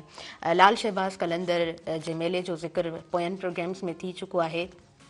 मेलो पंहिंजी आख़िरी जे तमामु जेके एक्टिविटीज़ हूंदियूं आहिनि उन्हनि ताईं पहुचंदे पाण मेले खे ॾिठोसीं। कल्ह जे ॾींहं ते तमामु उहे रिसर्चर्स जिन पंहिंजा आर्टिकल्स उते पढ़िया हुआ, डिफरेंट जेको आहे सो वीडियोज़ बि ॾिठमि पे, ॿुधमि बि पे, ॾाढो सुठो लॻो, तमामु बहितरीनु। ऐं हर दफ़े असांखे जेको आहे सो जेके बि कालम साम्हूं अचनि था, मुख़्तलिफ़ मौज़ू उन्हनि जा हूंदा आहिनि ऐं तमामु जेके बि रस्मूं या अक़ीदतमंदी जेका बि रही आहे उन हवाले सां, फ़िक्र जे हवाले सां लाल शहबाज़ कलंदर झूलेलाल जो जेतिरो बि फ़लसफ़ो रहियो आहे उहो जॾहिं बि पढ़िजे थो, जॾहिं बि सम्झण जी कोशिशि कजे थी त लॻे थो त वाक़ई में तमामु घणो हिकिड़ो वॾो फ़लसफ़ो आहे। उनजी घणी हिकिड़ी डेप्थ आहे जंहिंखे हमेशह ई माण्हू जेको आहे न सम्झंदो रहंदो आहे। ख़ूबसूरती मेले जी इहा बि आहे त उते हर मकतब फ़िक्र जो माण्हू उते मौजूदु रहे थो। ऐं उते माना असां जॾहिं रिलीजन जी ॻाल्हि कंदा आहियूं त उते को बि माना बाउंड कोन हूंदो आहे त फलाणे मज़हब जो माण्हू अची सघे थो, फलाणे मज़हब जो माण्हू कोन थो अची सघे।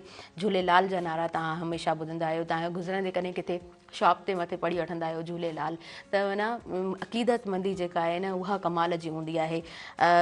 असां जॾहिं बि कलंदर जी नगरीअ जी ॻाल्हि कंदा आहियूं त हिकु शइ हमेशह माना डिस्कशन्स में ईंदी आहे जेका मां पोयनि प्रोग्राम्स में बि डिस्कस करे चुकी आहियां त हिकिड़ो नंढो स्पेस ऐं एतिरो तादाद माण्हुनि जो, ऐं जॾहिं बि हिकिड़ो रिकॉर्ड ॿुधाईंदा आहिनि माण्हुनि जो त हमेशह पोएं रिकॉर्ड खां माना हिकिड़ो रिकॉर्ड टुटंदे असांखे नज़र ईंदो आहे त माना पोइ सम्झ में ईंदो आहे त वाक़ई छा ई उहा नगरी आहे। नाज़रीन, प्रोग्राम जी तरफ़ असां अॻियां वधूं था ऐं लॉ जी फील्ड सां रिलेटेड जेके यूथ मेंबर्स आहिनि उहे असांजे प्रोग्राम में मौजूदु आहिनि। ख़ूबसूरत अंदाज़ में प्रोग्राम अवां ताईं पहुचे पियो। विजय कुमार असां सां गॾु मौजूदु आहे, हफ्सा खुहारो असां सां गॾु मौजूदु आहे ऐं उन्हनि सां ॻाल्हि ॿोल हले पई।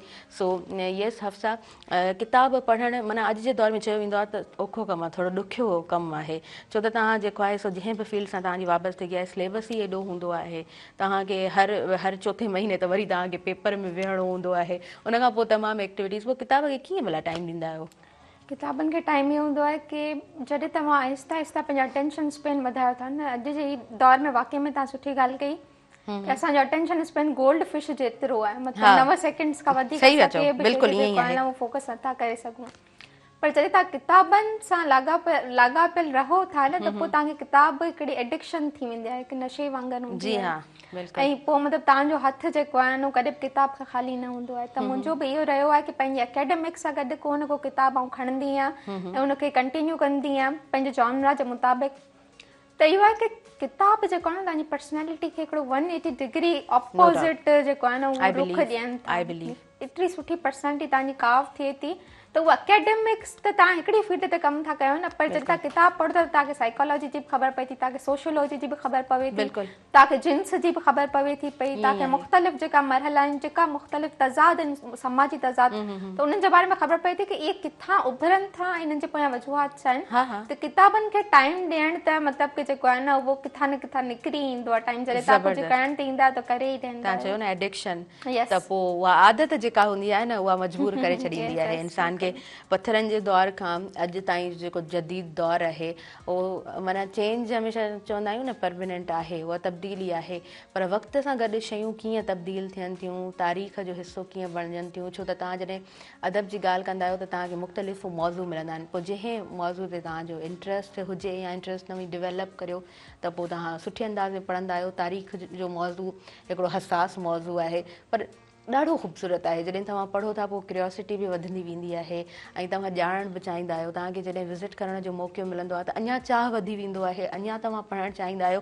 सो इन तरह इंट्रस्ट बि डेवलप थींदो रहंदो आहे। यस विजय, अव्हां बि सुठा होस्ट आहियो, मूंखे ख़बर पई त विजय कुमार बि हिकिड़ो सुठो होस्ट आहे। स्टूडेंट्स जेके एक्टिव हूंदा आहिनि उन्हनि में मुख़्तलिफ़ क्वालिटीज़ हूंदियूं आहिनि। सो क्लास खे संभालणु, मुख़्तलिफ़ जॾहिं प्रोग्राम्स थियनि था, इवेंट्स थियनि था, उन्हनि तमामु शयुनि खे तव्हां संभालियो था, स्टेज खे तव्हां संभालियो था, त इहा हिकिड़ी माना सुठी क्वालिटी हूंदी आहे। सो तव्हां खां बि थोरो एक्सपीरियंस जो ॼाणणु चाहींदमि त कीअं स्टेज खे भला संभालींदा आहियो?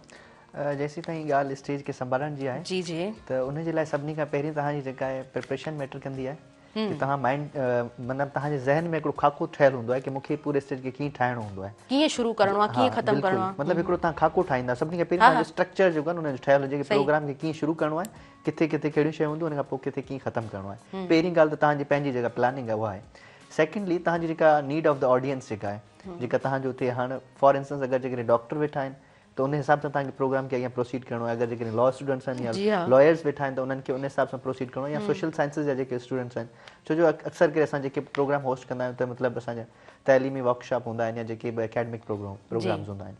उनखां अलावा जॾहिं ॻाल्हि जनरल ऑडियंस जी ईंदी आहे त उते माण्हू थोरो परेशान थींदो आहे। जनरल ऑडियंस मतिलबु को वॾो प्रोग्राम आहे, कम्युनिटी बेस्ड तव्हांजो इवेंट रखियलु आहे, पोइ उते तव्हांखे इहा शइ मतिलबु ॼाणण में वॾी देरि लॻंदी आहे या तव्हांखे मुश्किल थी सघे थी कि मतिलबु हुननि जी छा ज़रूरत आहे। पोइ उन इवेंट खे उन जे थीम जे हिसाब सां तव्हां जेको आहे कवर करण जी कोशिशि कंदा आहियो। पर आउं सम्झंदो आहियां कि कहिड़ो बि इवेंट हुजे, पोइ चाहे उहो तव्हांजो एकेडमिक हुजे, चाहे तव्हांजो कम्युनिटी अवेयरनेस सेशन हुजे, जेके बि तव्हांजा इवेंट हूंदा आहिनि, उन्हनि में जेके पोइट्री हूंदी आहे या तव्हांजी जेका शाइरी आहे उनजो वॾो किरदारु हूंदो आहे। अगरि जेकॾहिं मौक़े जी मुनासिबत सां जंहिं माण्हू खे तव्हां इनवाइट कयो पिया उन हिसाब सां उनजी शाइरी तव्हां उते पेश कयो था, या ऑडियंस खे इंगेज करण जे लाइ उन्हनि खे उते ओड़ी का शाइरी ॿुधायो था, त आउं सम्झां थो त तव्हांजो इवेंट जेको आहे हिकिड़ो जानदार मतिलबु रहंदो आहे ऐं तव्हांजी ऑडियंस सां गॾु ॿई हलंदी आहे। ऐं ॿी जेका सवेर तव्हां ॻाल्हि कई बिल्कुलु सेकेंड कंदुसि त तव्हां चयो त ख़ामोशी अगरि जेकॾहिं तव्हां हुते मतिलबु कराए था वञो 5 मिंट जे लाइ त उहा बि हुन हिकिड़ो वॾो कारगर्द जेका तव्हांजी एक्टिविटी हूंदी आहे। उनखां अलावा अगरि जेके तव्हां 3-4 ऑडियंस जा नाला वठी करे पोयां अगरि जेकॾहिं तव्हांखे घणो तंग कनि पिया, जेके तव्हांखे नज़र अचे थो त हीअ माण्हू हीअ ॻाल्हाइनि पिया, उन्हनि खे कंहिं एक्टिविटी में तव्हां इंगेज करे वठो, पोइ जेको आहे तव्हांजा उहे तंग कोन कंदा वरी तव्हांखे।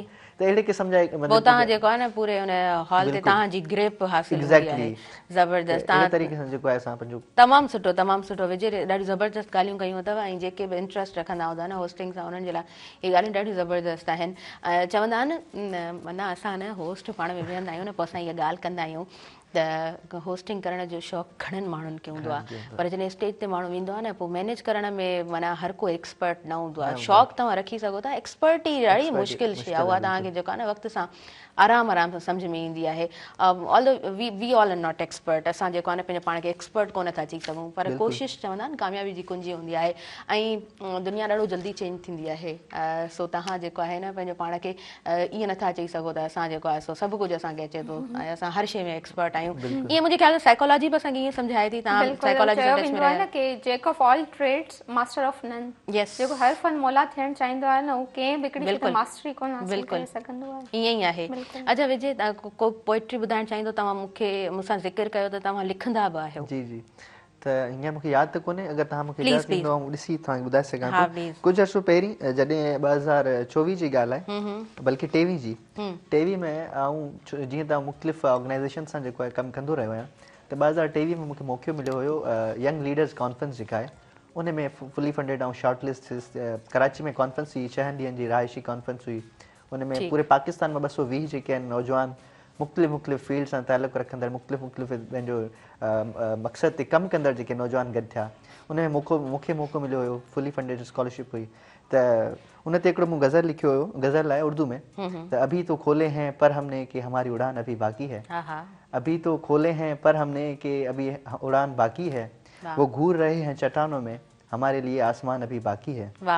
लहरों से लड़ चुके बहुत पर, लहरों से लड़ चुके बहुत पर, मगर समुंदर से तसादाम अभी बाकी है। वक्त की टाली को हिलाकर देख लिया हमने, वक्त की टाली को हिलाकर देख लिया हमने, अभी रंजशों का जिंदान बाकी है। हटा दिए सारे संग मरमर राहों से, हटा दिए सारे संग मरमर राहों से, सजाना गुलों का गुलस्तान अभी बाकी है। बाद इस सहर घुलने में ताखिर नहीं यारो, बाद इस सहर घुलने में ताखिर नहीं यारो, मगर बाद खिज़ां अभी बाकी है। चली है रस्म सरफरोशी तो चलने दो, चली है रस्म सरफरोशी तो चलने दो, कि हौसलों में हमारे जान अभी बाकी है। अभी तो खोले हैं पर हमने कि हमारी उड़ान अभी बाकी है।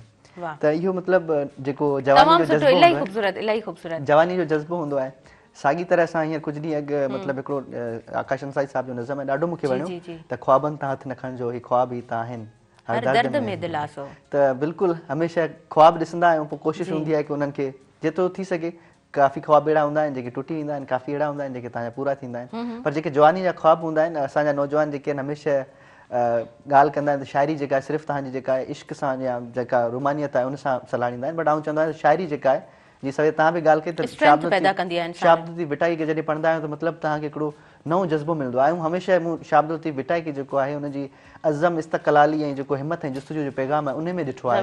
त शाबदुल विटाई चवंदा त पतंग चाहीं पाण खे त पसे मच में मोट, सुहाई सुपरीअ जी घिड़ त थिए घोट। त जॾहिं पाण चाहियूं की असां जेको आहे इल्म सां रोशनास थियूं, या असां जेको आहे पंहिंजो पाण खे कंहिं जेको आहे मक़सद में कामयाबी हासिल कयूं, त उनजे लाइ ज़रूरी हूंदो आहे की पंहिंजो पाण खे उन पतंग वांगुरु बाहि में विझणो पवंदो। पछी जॾहिं पाण ॿाहिरि निकिरंदासीं तॾहिं पाण मां रोशनी या सुहाई बिल्कुलु साॻी तरह सां चए थो त समुंड सेवियो इहो आहे त पंहिंजो सेपू ॾियारा पुर थिया समुंड सेवियो जिन, आंदाऊं अमीक मां ज्योति जवाहरनि। हाणे ज्योति जवाहरनि जेके समुंड जी गहराई में जेके वञी करे माना हीरा मोती आणींदा आहिनि, हाणे इन खे तव्हां मुख़्तलिफ़ अंदाज़ में जेको आहे वठी सघो था, त बिल्कुलु ईअं आहे। हा, छो त तव्हां उन जेको आहे न लफ़्ज़ी माना जी तरफ़ जॾहिं वञो था, ऐं हर माण्हू शाबदुल लतीफ़ भिटाई जी शाइरीअ जी इहा ख़ूबसूरती आहे त तव्हां जंहिं सिचुएशन में आहियो पोइ तव्हां पंहिंजे अंदाज़ में उन्हनि शयुनि खे जेको आहे न सम्झण जी कोशिशि कंदा आहियो, ऐं पोइ उतां खां तव्हांखे उत्साह मिलंदो आहे, ज़िंदगी गुज़ारण जो तव्हांखे हिकिड़ो नओं रंग नज़र अची रहियो हूंदो आहे। ऐं चवंदा आहिनि त माना साइकोलॉजी बि असांखे इहो सम्झाईंदी आहे त इंसानु सफ़ा जॾहिं ख़तमु थी वेंदो आहे न, हिकिड़ो अहिड़ो स्टेज हूंदो आहे जेको तमामु शयूं ख़तमु करे पंहिंजे पाण खे बि ख़तमु करणु चाहींदो आहे, त उहो टाइम पीरियड सिर्फ़ु चंद सेकेंड्स जो हूंदो आहे। उते ई जेकॾहिं हुनजी काउंसलिंग थी वञे, उते ई कोई हुनजो हथु पकड़े हुनखे संभाले वठे थो, हुन में हिकु दफ़ो उत्साह भरे थो, त उहो इंसानु ॿीहर जी पवंदो आहे। ऐं केतिरियूं स्टोरीज़ आहिनि, केतिरा ई वाक़िया आहिनि जेके असांखे जेको आहे न जॾहिं पढ़ंदा आहियूं त पोइ इंसानु वाक़ई में हैरान थी वेंदो आहे त छा ज़हनी माना इंसान जी जेका कुवत आहे, सघ आहे, सलाहियत आहे, उहा जिथे इंसानु दम टोड़े थो ऐं उतां खां जॾहिं केरु हुनजो हथु पकड़े थो त इंसानु ॿीहर कीअं जीअंदो आहे। अच्छा हफ्सा, तव्हां मां साइकोलॉजी जी ॻाल्हि कई आहे, लॉ जी बि ॻाल्हि हले पई, वाए साइकोलॉजी जी तरफ़ छो तव्हांजो चाह वधियो, पढ़णु, टच में रहणु? असल में कानून में न असां मतिलबु जॾहिं कानून पढ़ूं था पिया, वरी समाजी कमु कयूं था पिया, त असांखे मुख़्तलिफ़ क़िस्म जा मुख़्तलिफ़ नौइयतनि जा माण्हू मिलनि था। जी हा, टीचिंग में बि इवन मुख़्तलिफ़ नौइयत मुख़्तलिफ़ ज़हनियत जा जेका ॿार मिलनि था, त साइकोलॉजी जॾहिं तव्हां मतिलबु उनखे पढ़ो था, ऐं नथी चवां की मूंखे को उबूर आहे साइकोलॉजी त आउं पाण जेको आहे हिकु शागिर्द आहियां, सिखराट आहियां, त जॾहिं पाण साइकोलॉजी पढ़ूं था पिया न, त असांखे मुख़्तलिफ़ माण्हुनि जी मुख़्तलिफ़ जेको आहिनि उहे नफ़्सियात ख़बर पवे थी पई। हर जुर्म पोयां बि नफ़्सियात हूंदी आहे, त जेको आहे उहा मुजरिम जी नफ़्सियात सम्झणी, आम माण्हू जी नफ़्सियात सम्झणी ॾाढो ज़रूरी आहे। त जॾहिं पाण क्रिमिनोलॉजी असां वटि वॾी फील्ड आहे, चयो वेंदो आहे न की शैतान खे बि ख़बर न हूंदी आहे की माण्हू जे ज़हन में छा आहे। हा, त त ईअं जेको आहे न अगरि पाण साइकोलॉजी ते सुठो ख़ासो कमु था कयूं त असांखे मुख़्तलिफ़ माण्हुनि सां इंटरेक्शन में आसानी थींदी आहे। बिल्कुलु, अच्छा बिल्कुलु बिल्कुलु हफ्सा तव्हां बिल्कुलु सही चओ पिया। असां विजय खां पोइट्री ॿुधी आहे, तव्हां का पोइट्री ॿुधाइणु चाहींदव? जी ज़रूरु। भगत कबीर जी पोइट्री मूंखे इलाही पसंदि आहे ऐं उन्हनि जो हिकिड़ो जेको आहे न उहो शेर इलाही बहितरीनु आहे कि कबीरा खड़ा बाज़ार में सबकी मांगे ख़ैर, ना किसी से दोस्ती ना किसी से बैर। त हर मज़हब पाण खे इंसानियत जो जेको आहे न पैगाम ॾिए थो, त इहा जेकी पोइट्री आहे उहा इलाही बहितरीनु आहे, सॼो इंसानियत जो पैगाम ई रिफ्लेक्ट करे थी। हा, ॿिनि लाइननि में तव्हां जेको आहे सॼो मफ़हूम तव्हांजे साम्हूं मौजूदु रहे थो। तमामु सुठो, तमामु बहितरीनु। अच्छा, उन खां अलावा विजय, घुमणु फिरणु किथे पसंदि कंदा आहियो? टाइम मिलंदो आहे? पंहिंजो पाण खे टाइम ॾींदा आहियो? दोस्तनि खे टाइम ॾींदा आहियो? जी जी, ॾाढो शौक़ीन आहे मूंखे, मतिलबु मज़ो ईंदो आहे जॾहिं नए जॻहियुनि ते वेंदा आहियूं। जी जी, विजय हफ्सा खां बि ॼाणणु चाहींदासीं। जी प्लीज़ हफ्सा, तव्हां ॿुधायो पंहिंजो पाण खे केतिरो टाइम ॾींदा आहियो? मी टाइम कीअं हूंदो आहे? फ्रेंड्स खे टाइम ॾींदा आहियो? हिकिड़ी शिकायत सभिनी माण्हुनि खे मूंसां हूंदी आहे, मुंहिंजे दोस्तनि खे, की उन्हनि खे टाइम ॾेई सघंदी आहे छो त मसरूफ़ियात कुझु घणियूं हूंदियूं आहिनि। बाक़ी इहा की कोशिशि हूंदी आहे, मुंहिंजो जेको टाइम हूंदो आहे न उहो मतिलबु I am a home body, मतिलबु जेको घर में रहणु घणो पसंदि कंदो आहे, त घर में रही करे मुख़्तलिफ़ शयूं सिखणु, पढ़णु, ॾिसणु, उन ते मुंहिंजो जेको आहे न ध्यानु वधीक हूंदो आहे। बाक़ी इहो आहे की हा, दोस्तनि सां कॾहिं कॾहिं टाइम हूंदो आहे त पोइ उन्हनि खे ॾींदा आहियूं ऐं सुठो टाइम उन्हनि सां बि गुज़रंदो आहे। तमामु सुठो, तमामु बहितरीनु। पोइ घर में छा एक्टिविटीज़ हूंदियूं आहिनि? किचन में वेंदा आहियो? कुकिंग कंदा आहियो? यस, कुकिंग ऐं इन खां अलावा जेको आहे न लिखणु ऐं पढ़णु ऐं वरी मुख़्तलिफ़ माण्हुनि सां इंटरेक्ट करणु मोबाइल जे थ्रू, इहे एक्टिविटीज़ हूंदियूं आहिनि। ज़बरदस्त। अच्छा, जॾहिं पढ़ण जी ॻाल्हि थिए थी त पसंदीदा राइटर्स कहिड़ा रहिया आहिनि जिन खे हमेशह ई दिलि चवंदी आहे त पढ़िजे? दिलि चवंदी आहे त पढ़िजे त उन में जेको आहे न अरुंधति रॉय, उहा इलाही बहितरीनु इंडिया जी हिकिड़ी जेको ऑथर आहे, उहो मूंखे इलाही पसंदि आहे। ऐं ॿियो जेको मौजूदु आहे अगरि वक़्त में हिकिड़ो मतिलबु चइजे न फिलोसोफर इसराइल जो आहे, जंहिंजो नेम आहे जे मतिलबु सेपियंस किताब बि लिखी आहे, युवल नोआ हरारी। ऐं इन खां अलावा जेको आहे जग मशहूरु हींअर हिन जी किताब आई आहे नेक्सस। जी बिल्कुलु, त मतिलबु मौजूदु जेको मतिलबु दौर में जेको टेक्नोलॉजी कमु करे रही आहे, माण्हुनि जे ज़हननि ते असरु करे रही आहे, त उन बारे में ॾाढो सुठो लिखे थो। हा, आर्टिफिशियल इंटेलिजेंस ऐं अॼु जो जेको दौर आहे ॾाढे ख़ूबसूरत अंदाज़ में लिखियो अथई। अच्छा यस विजय, अव्हांजो मी टाइम कीअं हूंदो आहे? असांजो तव्हांजो पंहिंजो वक़्तु कीअं हूंदो आहे जेको पंहिंजो वक़्तु पाण खे ॾिबो आहे? पाण खे ॾियण जे लाइ वक़्तु जेको आहे उहो मुंहिंजो अक्सर करे कोशिशि कंदो आहियां की असां जेका सभिनी खां चवंदा आहिनि त self examination is the best policy. पंहिंजो पाण खे एग्ज़ामिन करण के ऐं किथे जेको आहे फॉल कयां पियो, मूं में कहिड़ा कहिड़ा फिलाज़नि जंहिंखे कमु करणु घुरिजे, त आउं सम्झंदो आहियां की कॾहिं कॾहिं मतिलबु हफ़्ते में हिकिड़ो राति जो कलाकु ॾेढ ॿ अहिड़ा ज़रूरु कढंदो आहियां जंहिं में कोशिशि कंदो आहियां त पंहिंजो पूरो जेको आहे एक्सपीरियंस आहे वीक जो उनखे समराइज़ कयां की ॾिसां किथे मूं में कहिड़ा फिलाज़ रहिया आहिनि ऐं किथे माण्हुनि खे आउं सही नमूने सां रिस्पॉन्ड कोन करे सघियो आहियां, या को सेशन असां कयो आहे त उनखे कहिड़ियूं शयूं आहिनि जेके असां अञा बहितर करे सघूं था। सोशल मीडिया ते छा फिलहाणी मूं पोस्ट रखी आहे, हिनखे आउं कहिड़े तरीक़े सां बहितर करे सघां थो, अच्छा हिन में जेको आहे वधीक माण्हुनि छो मतिलबु जेको आहे इंट्रस्ट वरितो आहे हिन पोस्ट में, छो इंगेज थिया आहिनि, त अहिड़े तरीक़े सां जेको आहे पंहिंजो सेल्फ एग्ज़ामिनेशन ॾाढी ज़रूरी हूंदी आहे। ऐं ॻाल्हि हली पई किताबनि जी, ऐं थोरो हुन में बि एड करणु चाहींदुसि त किताब जेके आहिनि उहे हमेशह हिकिड़ो किताब पढ़ण सां हिकिड़ो तव्हांजो जेको राइटर आहे हुनजो तव्हां एक्सपीरियंस ॾिसो पिया, ऐं उन सां गॾोगॾु हू जेको समाजी मसइलनि खे पंहिंजी ज़ाती ज़िंदगी सां गॾाए करे लिखंदो आहे, त उन्हनि जो ॿ एक्सपीरियंसिस तव्हां जेको आहे हमेशह ॾिसंदा आहियो। राइटर जो हिकिड़ो पंहिंजो ज़ाती जेको पर्सपेक्टिव आहे, उनखां अलावा हुनजो जेको वरी तव्हांजो समाजी इशूज़ ते जेको आहे हुनजो पंहिंजो ओपिनियन पोइ थी सघे। अगरि जेके रिसर्च आर्टिकल पढ़ो था, प्रोवर्ब आहे मे बी चाइना जो आहे, चीनी कहावत आहे शायदि, त तव्हां जॾहिं को किताबु पढ़ंदा आहियो न, हिकिड़ो त हूंदो आहे त उहो राइटर छा थो लिखे, हुनजा थॉट्स छा आहिनि, ॿियो त तव्हांजी अंदरि जी दुनिया, तव्हांजी दिलि जी जेका दुनिया आहे, तव्हीं उन शइ खे कीअं था ॾिसो, त इहा शइ बिल्कुलु ईअं हूंदो आहे। हिकिड़ो त हुनजो एक्सपीरियंस, पोइ तव्हां वरी उनखे पढ़ी करे पंहिंजे माइंड में जेको ओपिनियन जेको तव्हांजो बिल्ड थींदो आहे उहो तव्हांजो वरी पंहिंजे ज़ाती एक्सपीरियंस सां थींदो आहे की मुंहिंजी ज़िंदगी में ही मसइला आहिनि। त इहे जेके किताबनि सां जेको आहे न तव्हांजो, तॾहिं चवंदा आहिनि त किताब जेको आहे तव्हांजे ज़हन जी हिकिड़ी एक्सरसाइज़ आहिनि, ऐं पाण जिम में वञी करे बॉडी जी एक्सरसाइज़ कंदा आहियूं, किताब पढ़ण सां असांजे ज़हन जी जेका एक्सरसाइज़ थींदी आहे, पंहिंजे ज़हन में नया जेको आहे ओपिनियन बिल्ड थींदा आहिनि। अहिड़े तरीक़े सां असांजो जेको आहे मुंहिंजो पंहिंजो ज़ाती तौर ते मतिलबु किताबनि सां मुंहिंजो इहो टारगेट हूंदो आहे कि महीने में थी सघे हिकिड़ो किताब त मतिलबु एटलीस्ट माण्हू कंप्लीट करे। हा, छो त ॿियूं बि एक्टिविटीज़ आहिनि, वरी तव्हां LLM कंटिन्यू कयो पिया, एडवोकेसी वरी प्रैक्टिस, सभु शयूं माना ॾाढो हेक्टिक स्केड्यूल हूंदो तव्हां, बल्कि तव्हां ॿिन्हिनि जो। अच्छा, पाण कंटिन्यू कयूं था, वठूं था शॉर्ट कमर्शियल ब्रेक। नाज़रीन, साथ मौजूदु आहे टपाल मेज़बान जो। टपाल मेज़बान सिंध जी पहिरियों नंबर चाहे तव्हां ॾिसंदा रहिजो तव्हांजो पंहिंजो प्रोग्राम सुबुह मेहरान।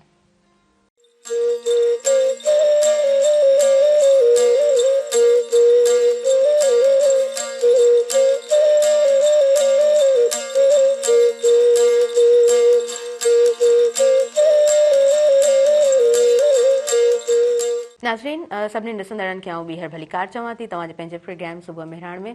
ऐं ॾाढो सुठो डिस्कशन हले पियो। हाणे थोरो डिस्कस करणु चाहींदमि वुमेन एंड एडवोकेसी जे हवाले सां। वुमेन एंड एडवोकेसी जॾहिं बि ॻाल्हि थिए थी ऐं औरत जी ख़ासि तौर ते ॻाल्हि थिए ऐं जॾहिं लॉ जी ॻाल्हि थिए त ॾाढो हिकिड़ो डिघो बहस आहे। हफ्सा असां वटि मौजूदु आहे, लॉ जी स्टूडेंट आहे। हफ्सा, तव्हां सां हिन बारे में मां थोरो डिस्कस करणु चाहींदमि। जी जी, ॾाढो सुठो सुवालु आहे। ऐं जॾहिं बि असां वकील जो जेको आहे न, उहो असांजे माइंड में कॉनोटेशन ठहे थी न, खाको ठहे थी, त हुन में असां ॾिसंदा आहियूं हिकु मर्द आहे जेके ड्रेस पातल आहे, त मतिलबु की इहा अहिड़ी फील्ड आहे जेकी मेल डोमिनेंट रही आहे।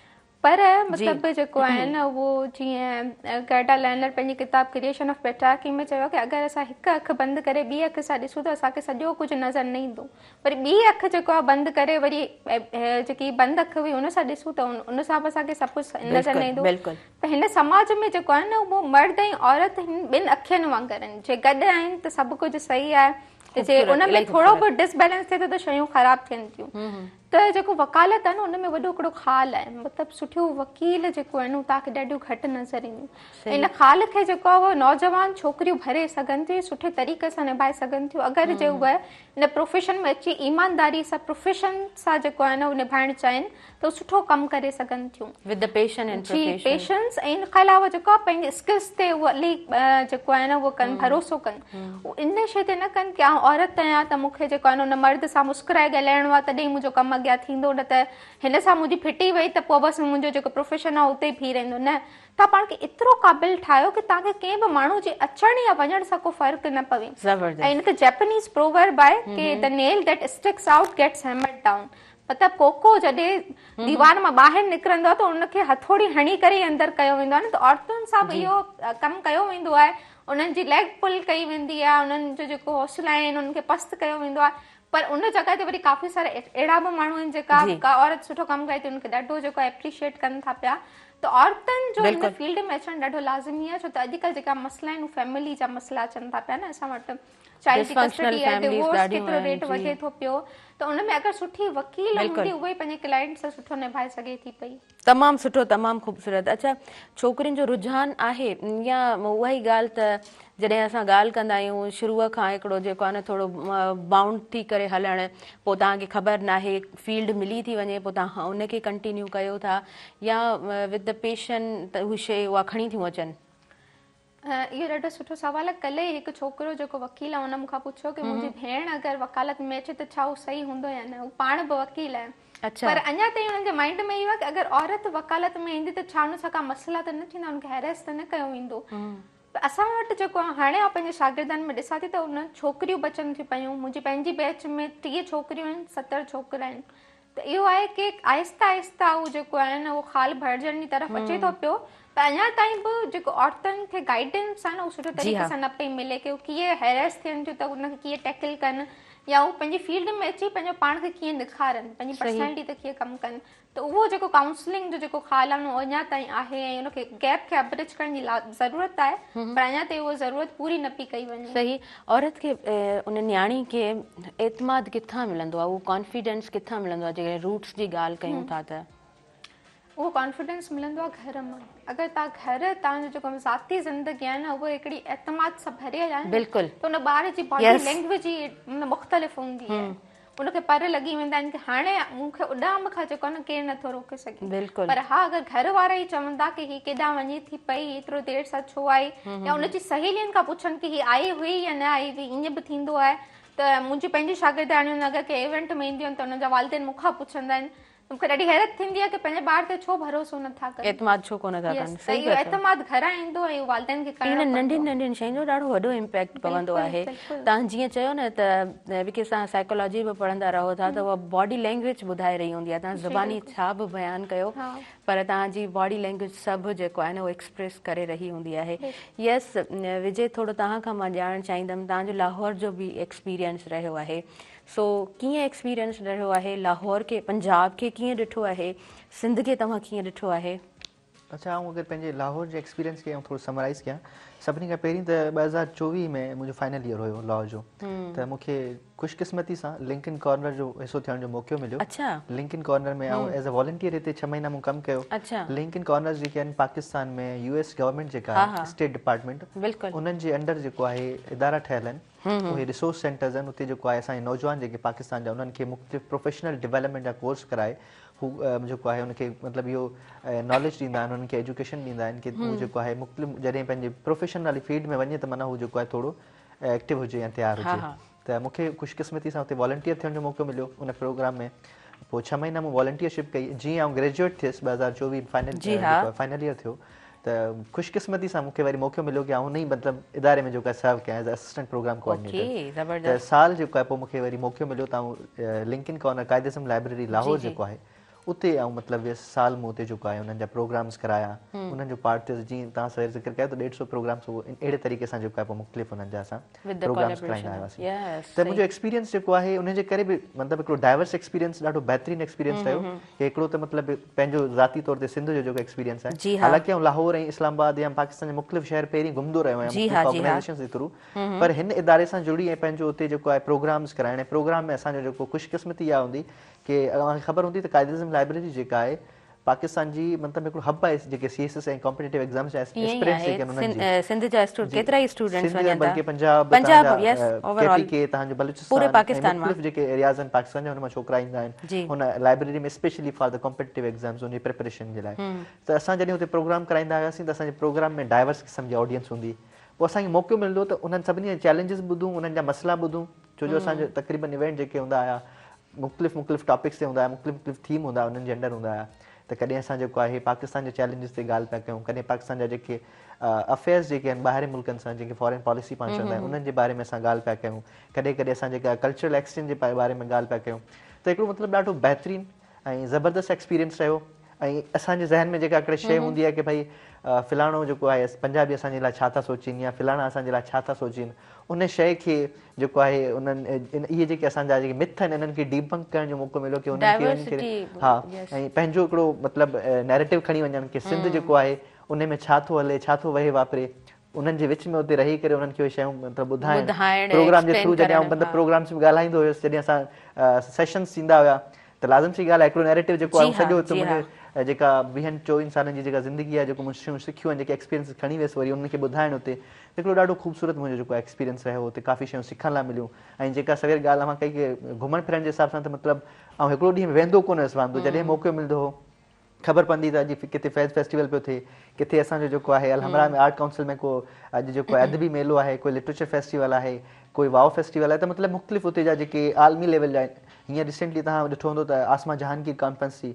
मूंखे बदकिस्मती सां पोएं साल मौक़ो कोन मिलियो, न त आउं ज़रूरु जॉइन कयां, पर मूंखे ख़बर पई त अहिड़ा आलमी लेवल जा जेके प्रोग्राम आहिनि इंटरनेशनल लेवल जा उते थींदा आहिनि। त काफ़ी प्रोग्राम मूं जॉइन बि कया। ब्रिटिश काउंसिल जा इवेंट थींदा उन्हनि खे असां पार्टिसिपेट कंदा हुआसीं। त मतिलबु हिकिड़ो गॾियल तौर ते ॾाढो ज़बरदस्त मुंहिंजो जेको एक्सपीरियंस रहियो। तमामु सुठो रहियो, तमामु सुठो। ऐं इहे सभु शयूं जंहिं बि नौजवान जी ज़िंदगी में रहनि थियूं, मुख़्तलिफ़ इदारनि सां तव्हांजी जेका जुड़त हूंदी आहे, कनेक्टिविटी हूंदी आहे, उन सां घणो कुझु उहो स्टूडेंट सिखे थो, तमामु घणो एक्टिव थिए थो। वरी अची करे पंहिंजनि इदारनि में जॾहिं उनखे कमु करण जो मौक़ो मिलंदो आहे त पोइ उन जूं सलाहियतूं उन नौजवान खां मुख़्तलिफ़ नज़र ईंदियूं आहिनि जेको जंहिंजो एक्सपोजर घणो कोन हूंदो आहे। अच्छा, उन खां अलावा हफ्सा जॾहिं AI जी पाण ॻाल्हि कयूं था, हाणे त माना असांखे ॾाढी आसानी आहे। तव्हां रजिस्टर्ड एडवोकेट आहियो, तव्हां बि सुठो ॻाल्हाए सघो था। मां तव्हां खां बि ज़रूरु ॼाणणु चाहींदमि, पर AI खां हेल्प वठंदा आहियो? अगरि पर्सनली तव्हांखे ॿुधायां त आउं AI बिल्कुलु बि यूज़ न कंदी आहियां। उनजे पोयां वजह इहा आहे कि साइंटिफिकली प्रूवन हिकिड़ो जेको आहे न उहो ॻाल्हि स्टेटमेंट आई आहे कि ईंदड़ वक़्त में इंसान जी जीअं बॉडी जा जेका हिसा पाण इस्तेमालु न कंदा आहियूं घटिजंदा वेंदा आहिनि त ईअं पंहिंजो दिमाग़ जो साइज़ बि नंढो थींदो वेंदो अगरि पाण उनखे सुठे तरीक़े सां स्क्रूटनाइज़ करे यूज़ न कंदासीं। हा इन लाइ AI जे मतिलबु अगेंस्ट न चवंदसि पर हा मतिलबु मां उनखे कतराईंदी आहियां इस्तेमालु कंदे छो त मूंखे लॻंदो आहे की अगरि असां शॉर्टकट्स जे पोयां वेंदासीं त असांजो जेको ज़हनी ब्रेन स्ट्रॉमिंग आहे न उहा किथे न किथे अफेक्ट थींदी ऐं उन सां पोइ छा आहे की असां मतिलबु ज़हनी तौर ते अपाहिज थियण जे ध्यान ते अची वेंदासीं। हा छो त महिनत खां घणो नौजवान हटी जेको आहे हर शइ तव्हांखे तयारु जे करे स्टूडेंट्स पाण चैट GPT इस्तेमालु कंदा आहिनि या कुझु लिखाइणो हूंदो आहे त उन सां छा आहे त उहो जेकी रीज़निंग आहे तव्हां कंहिंखां इंट्रोडक्शन वठो न त उहो जेको मोकिलियो वेंदो आहे व्हाट्सएप जे थ्रू उहो बि सॼो जो सॼो उन तां हूंदो आहे पंहिंजो चैट GPT जो हूंदो आहे त उहा वर्डिंग माना सम्झ में अची वेंदी आहे त ॻाल्हि इहा माना क्लिक थींदी आहे त आहे माना छो असां जेको आहे न सफ़ा घणो ई हिन जे पोयां पइजी चुका आहियूं। हरारी हिन ते सॉरी आप तव्हांजी ॻाल्हि ॻाल्हि ते चयो आहे कि असांजो मौजूदा दौर में जेको एसेट आहे न असासो आहे उहो ज़हन आहे छा सोचूं था ख़यालात आहिनि उहो ई पंहिंजो असासो आहे उनखे पाण अगरि संभाले न रखंदासीं न त ईंदड़ वक़्त में पाण जी जेकी सिविलाइज़ेशन आहे पंहिंजो जेको कल्चरल रिचुअल्स आहिनि उहे वरी पोइ मरंदा वेंदा ऐं इवेंचुअली ख़तम थी वेंदा। मतिलबु AI खे या ॿिया जेका मुख़्तलिफ़ चैट बोट्स आहिनि उनखे इस्तेमालु करण खां कतराईंदी आहियां। अच्छा माना इहो रीज़न हिकिड़ो रहियो आहे असांजी ज़िंदगी में। तव्हां ॿुधायो असां वटि जेके केसिस वग़ैरह अचनि था न त पोइ AI खां हेल्प वरिती वञे थी छो त मां 100% त कोन चवंदमि बट ठीकु आहे 60 और 65% तव्हांखे उहा शइ तयारु थी मिलंदी आहे। सो तव्हांजी प्रैक्टिस कीअं रही आहे तव्हां पंहिंजे सीनियर्स खे कीअं ॾिठो आहे? ज़ाती तौर ते ॻाल्हि कयां पंहिंजी त आर्टिफिशियल इंटेलिजेंस सां मुंहिंजो तालुक़ु थोरो ज़्यादा रहियो आहे। उनजो वजह इहा आहे की मुंहिंजी जॾहिं फाइनल ईयर जी मूं थीसिस लिखी पे त थीसिस प्रोजेक्ट मुंहिंजो हुयो उहो आर्टिफिशियल इंटेलिजेंस ऐं ह्यूमन राइट्स ते हुयो की भई आर्टिफिशियल इंटेलिजेंस जेका मसनूई ज़हानत आहे उनजा असांजा जेके इंसानी हुकूक आहिनि उन्हनि ते कहिड़ा असर पिया थियनि। जदीद दौर में तव्हां ॾिसो जदीद टेक्नोलॉजी आहे त उनजे ज़रिए जेको आहे मुख़्तलिफ़ असांजा इंसानी हक़ आहिनि उन्हनि जी वायलेशन थिए पई मतिलबु आर्टिफिशियल इंटेलिजेंस यूज़ कंदे। पर आउं बिल्कुलु ई आर्टिफिशियल इंटेलिजेंस जेको आहे ख़िलाफ़ु न आहियां। उनजी वजह बि इहा आहे की आर्टिफिशियल इंटेलिजेंस जीअं हफ्सा सवेर ॻाल्हि कई त युवल नोह हरारी जा काफ़ी खोड़ सारा लेक्चर बि मूं ॿुधा आहिनि। उन सां गॾोगॾु मूं किताब जेके टई हिन जा आहिनि सैपियंस खां वठी करे होमोड्यूस खां पोइ वरी तव्हांजो जेको आहे 21 लेसन्स फ्रॉम 21st सेंचुरी ऐं उन खां पोइ वरी हाणे जेको नेक्सस आयो आहे उहो सॼो आहे इंफॉर्मेशन एज ते त इहे टई चारई किताब बि पढ़िया आहिनि। पर आउं पंहिंजो ज़ाती तौर ते इहो मतिलबु तजुर्बो रखां थो की आर्टिफिशियल इंटेलिजेंस ग़लति न आहे इहा हिकिड़ी डबल एज्ड स्वॉर्ड आहे जंहिंमें तव्हां जेको आहे सम्झो त आर्टिफिशियल इंटेलिजेंस खे यूज़ करण जे लाइ तव्हांखे ख़बर आहे घर में तव्हांखे ख़बर हूंदी आहे की छुरी पई आहे हाणे छुरी तव्हांजी जेका हुन सां खून बि थींदो आहे हुन सां तव्हांजो जेको आहे सूफ़ बि पाण कटे सघूं था ऐं भाॼी बि कटे सघूं था पाण खे ख़बर आहे की हुनजो जेको आहे इस्तेमालु कीअं कजे। आर्टिफिशियल इंटेलिजेंस में सम्झो हिकिड़ी पंहिंजी छुरी आहे माना जदीद दौर जी हुनखे पाण खे ख़बर आहे त हिनखे कीअं जेको आहे इस्तेमालु करिणो आहे। अगरि जेके तव्हां वटि उहे स्किल्स आहिनि तव्हां वटि उहे जेको आहे नॉलेज आहे की हिनखे प्रॉपर नमूने सां कीअं इस्तेमालु करे सघिजे थो त तव्हां जेको आहे हिन में एक्सेल करे सघो था। पंहिंजे प्रोफेशनल कैरियर में असां जॾहिं लिंकिन कॉर्नर में कमु कंदा हुआसीं त असांजा प्रॉपर जेको आहे सेशन्स थींदा हुआ की तव्हांखे जेको आहे अगरि हिकिड़ी ईमेल राइटिंग करणी आहे त AI खे यूज़ कंदे तव्हां कीअं सुठी ईमेल राइटिंग करे सघो था। तव्हां पंहिंजे प्रोफेशनल कैरियर ग्रोथ जे लाइ जेको आहे आर्टिफिशियल इंटेलिजेंस कीअं इस्तेमालु करे सघो था।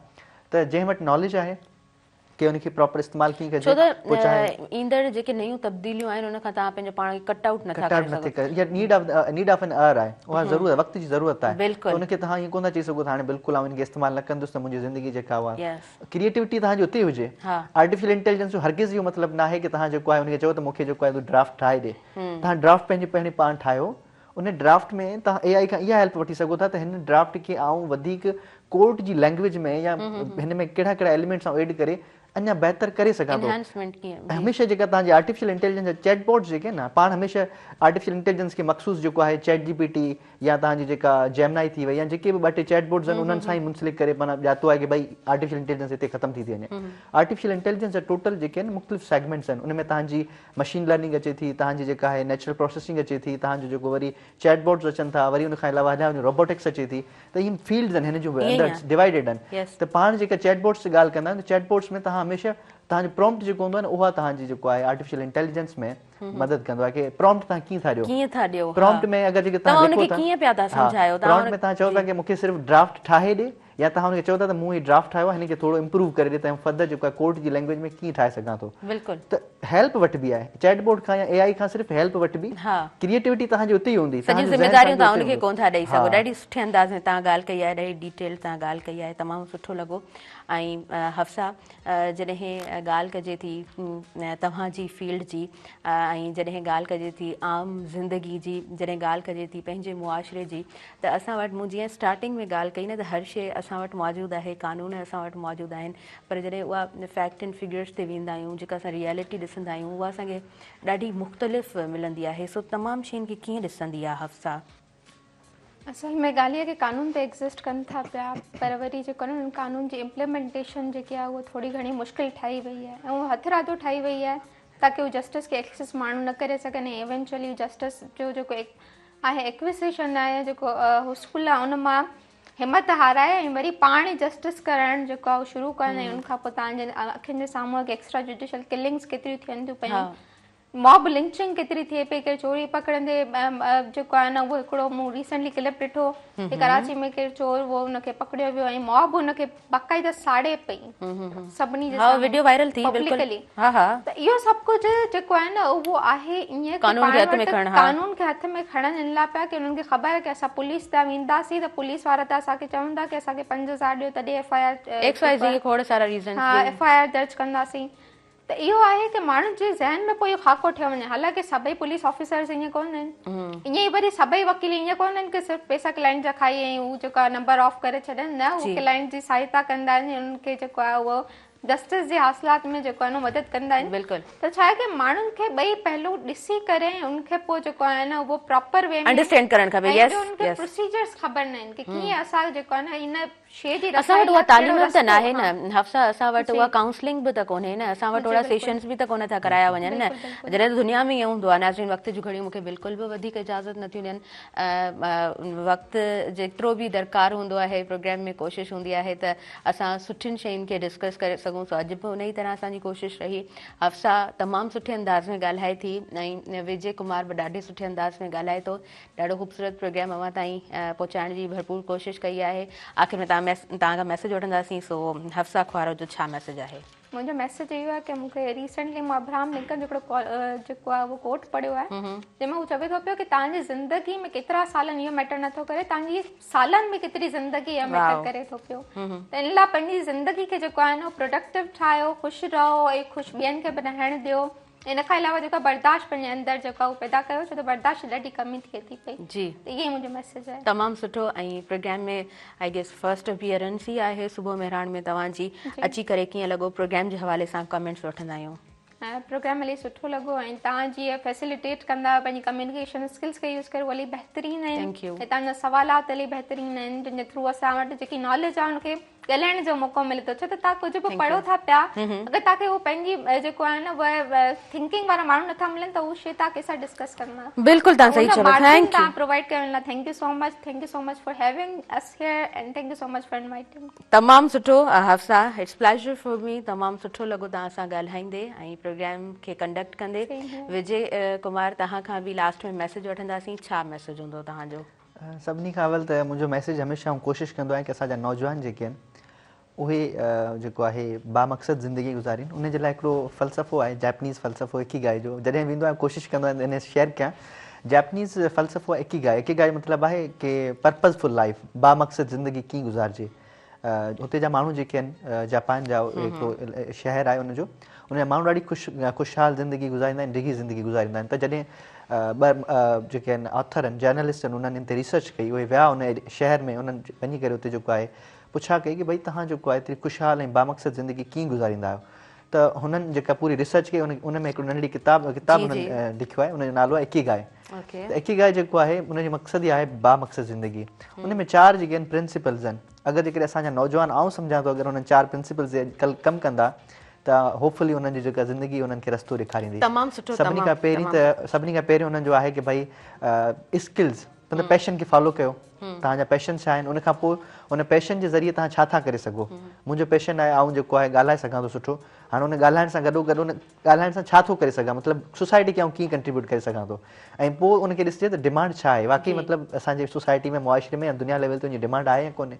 ऐं चौथी शइ जेका आहे उहा आहे की उन सां तव्हांखे छा पे कयो वेंदो, मतिलबु अगरि जेके तव्हां इहे टई शयूं कयो था त तव्हांखे उनजो कुझु मुआविज़ो बि मिलंदो या ख़ाली रुगो तव्हां बसि इहो कमु कंदा रहो। त इहे 4 शयूं आहिनि, अगरि जेकॾहिं असांजो नौजवान इन्हनि खे अपनाए त यकीनन जेको आहे हुनजी ज़िंदगी जेका आहे संवारजी ऐं तमामु सुठो, तमामु ख़ूबसूरत मैसेज तव्हांजो असांजे तमामु व्यूअर्स ताईं पहुतो। अॼु जे प्रोग्राम जे हवाले सां तव्हां खां बि असां कमेंट्स वठंदासीं। सुबह मेहरान जेको आहे बिल्कुलु ॾाढो ख़ूबसूरत प्रोग्राम आहे। सभिनी खां पहिरीं त तव्हांजा जेके सवाल हुया असांखे इहो मौक़ो ॾिनो की असां पंहिंजी जेका पूरो एक्सपीरियंस आहे उनखे अञा वधीक ॻाल्हाए उनखे, छो जो वक़्तु जीअं तव्हां ॻाल्हि कई त वक़्त जी किलत आहे, उनजे करे असांजा फ़र्द जेको कोन था करे सघूं, पर असांजो माना ज़ाती तौर ते मुंहिंजो माना इहो रहियो की जेतिरो थी सघे उनखे वधीक कंट्रीब्यूट कयां। त ॾाढी ज़बरदस्त हूं बि तक़रीबन सोशल मीडिया ते तव्हांजो जेके क्लिप्स ईंदियूं आहिनि जेके तव्हां हिन रखंदा आहियो त ॿुधंदो रहंदो आहियां। काफ़ी जेके नौजवान आहिनि उन्हनि जूं सुठियूं सुठियूं ॻाल्हियूं असां ॿुधंदा रहंदा आहियूं, त ॾाढो सुठो एक्सपीरियंस रहियो। Thank you so much for your valuable time, ॾाढो सुठो लॻो। थैंक्स टू यू कि तव्हां असांखे इहो मौक़ो ॾिनो। प्लेजर फॉर मी, तव्हां ॿई आहियो ॾाढे सुठे अंदाज़ में तव्हां सां ॻाल्हियूं थियूं। नाज़रीन हींअर तव्हां खां इजाज़त वठंदासीं, मूंखे ॾींदो इजाज़त, मुंहिंजी इंटायर टीम खे इजाज़त ॾींदो, मुंहिंजे ॿिन्हिनि आयल मुअज़्ज़िज़ महिमाननि खे इजाज़त ॾींदो। पूरे प्रोग्राम में साथ मौजूदु रहियो टपाल मेज़बान जो, पंहिंजे पसंदीदा गेम शो जे होस्ट ज़हैब चांडियो ऐं राजा मेमन खे तव्हां ॾिसी सघो था टपाल मेज़बान जश्न जमालो गेम शो में। टपाल मेज़बान जश्न जमालो शो में तव्हांजा पसंदीदा सिंधी सिंगर्स ऐं टिकटॉकर्स बि शामिलु हूंदा। सिंध जी पहिरियों नंबर चाहे सिंध जी शान टपाल मेज़बान पंहिंजी दुआउनि में भरपूर रखंदो यादि। अल्लाह निगहबान।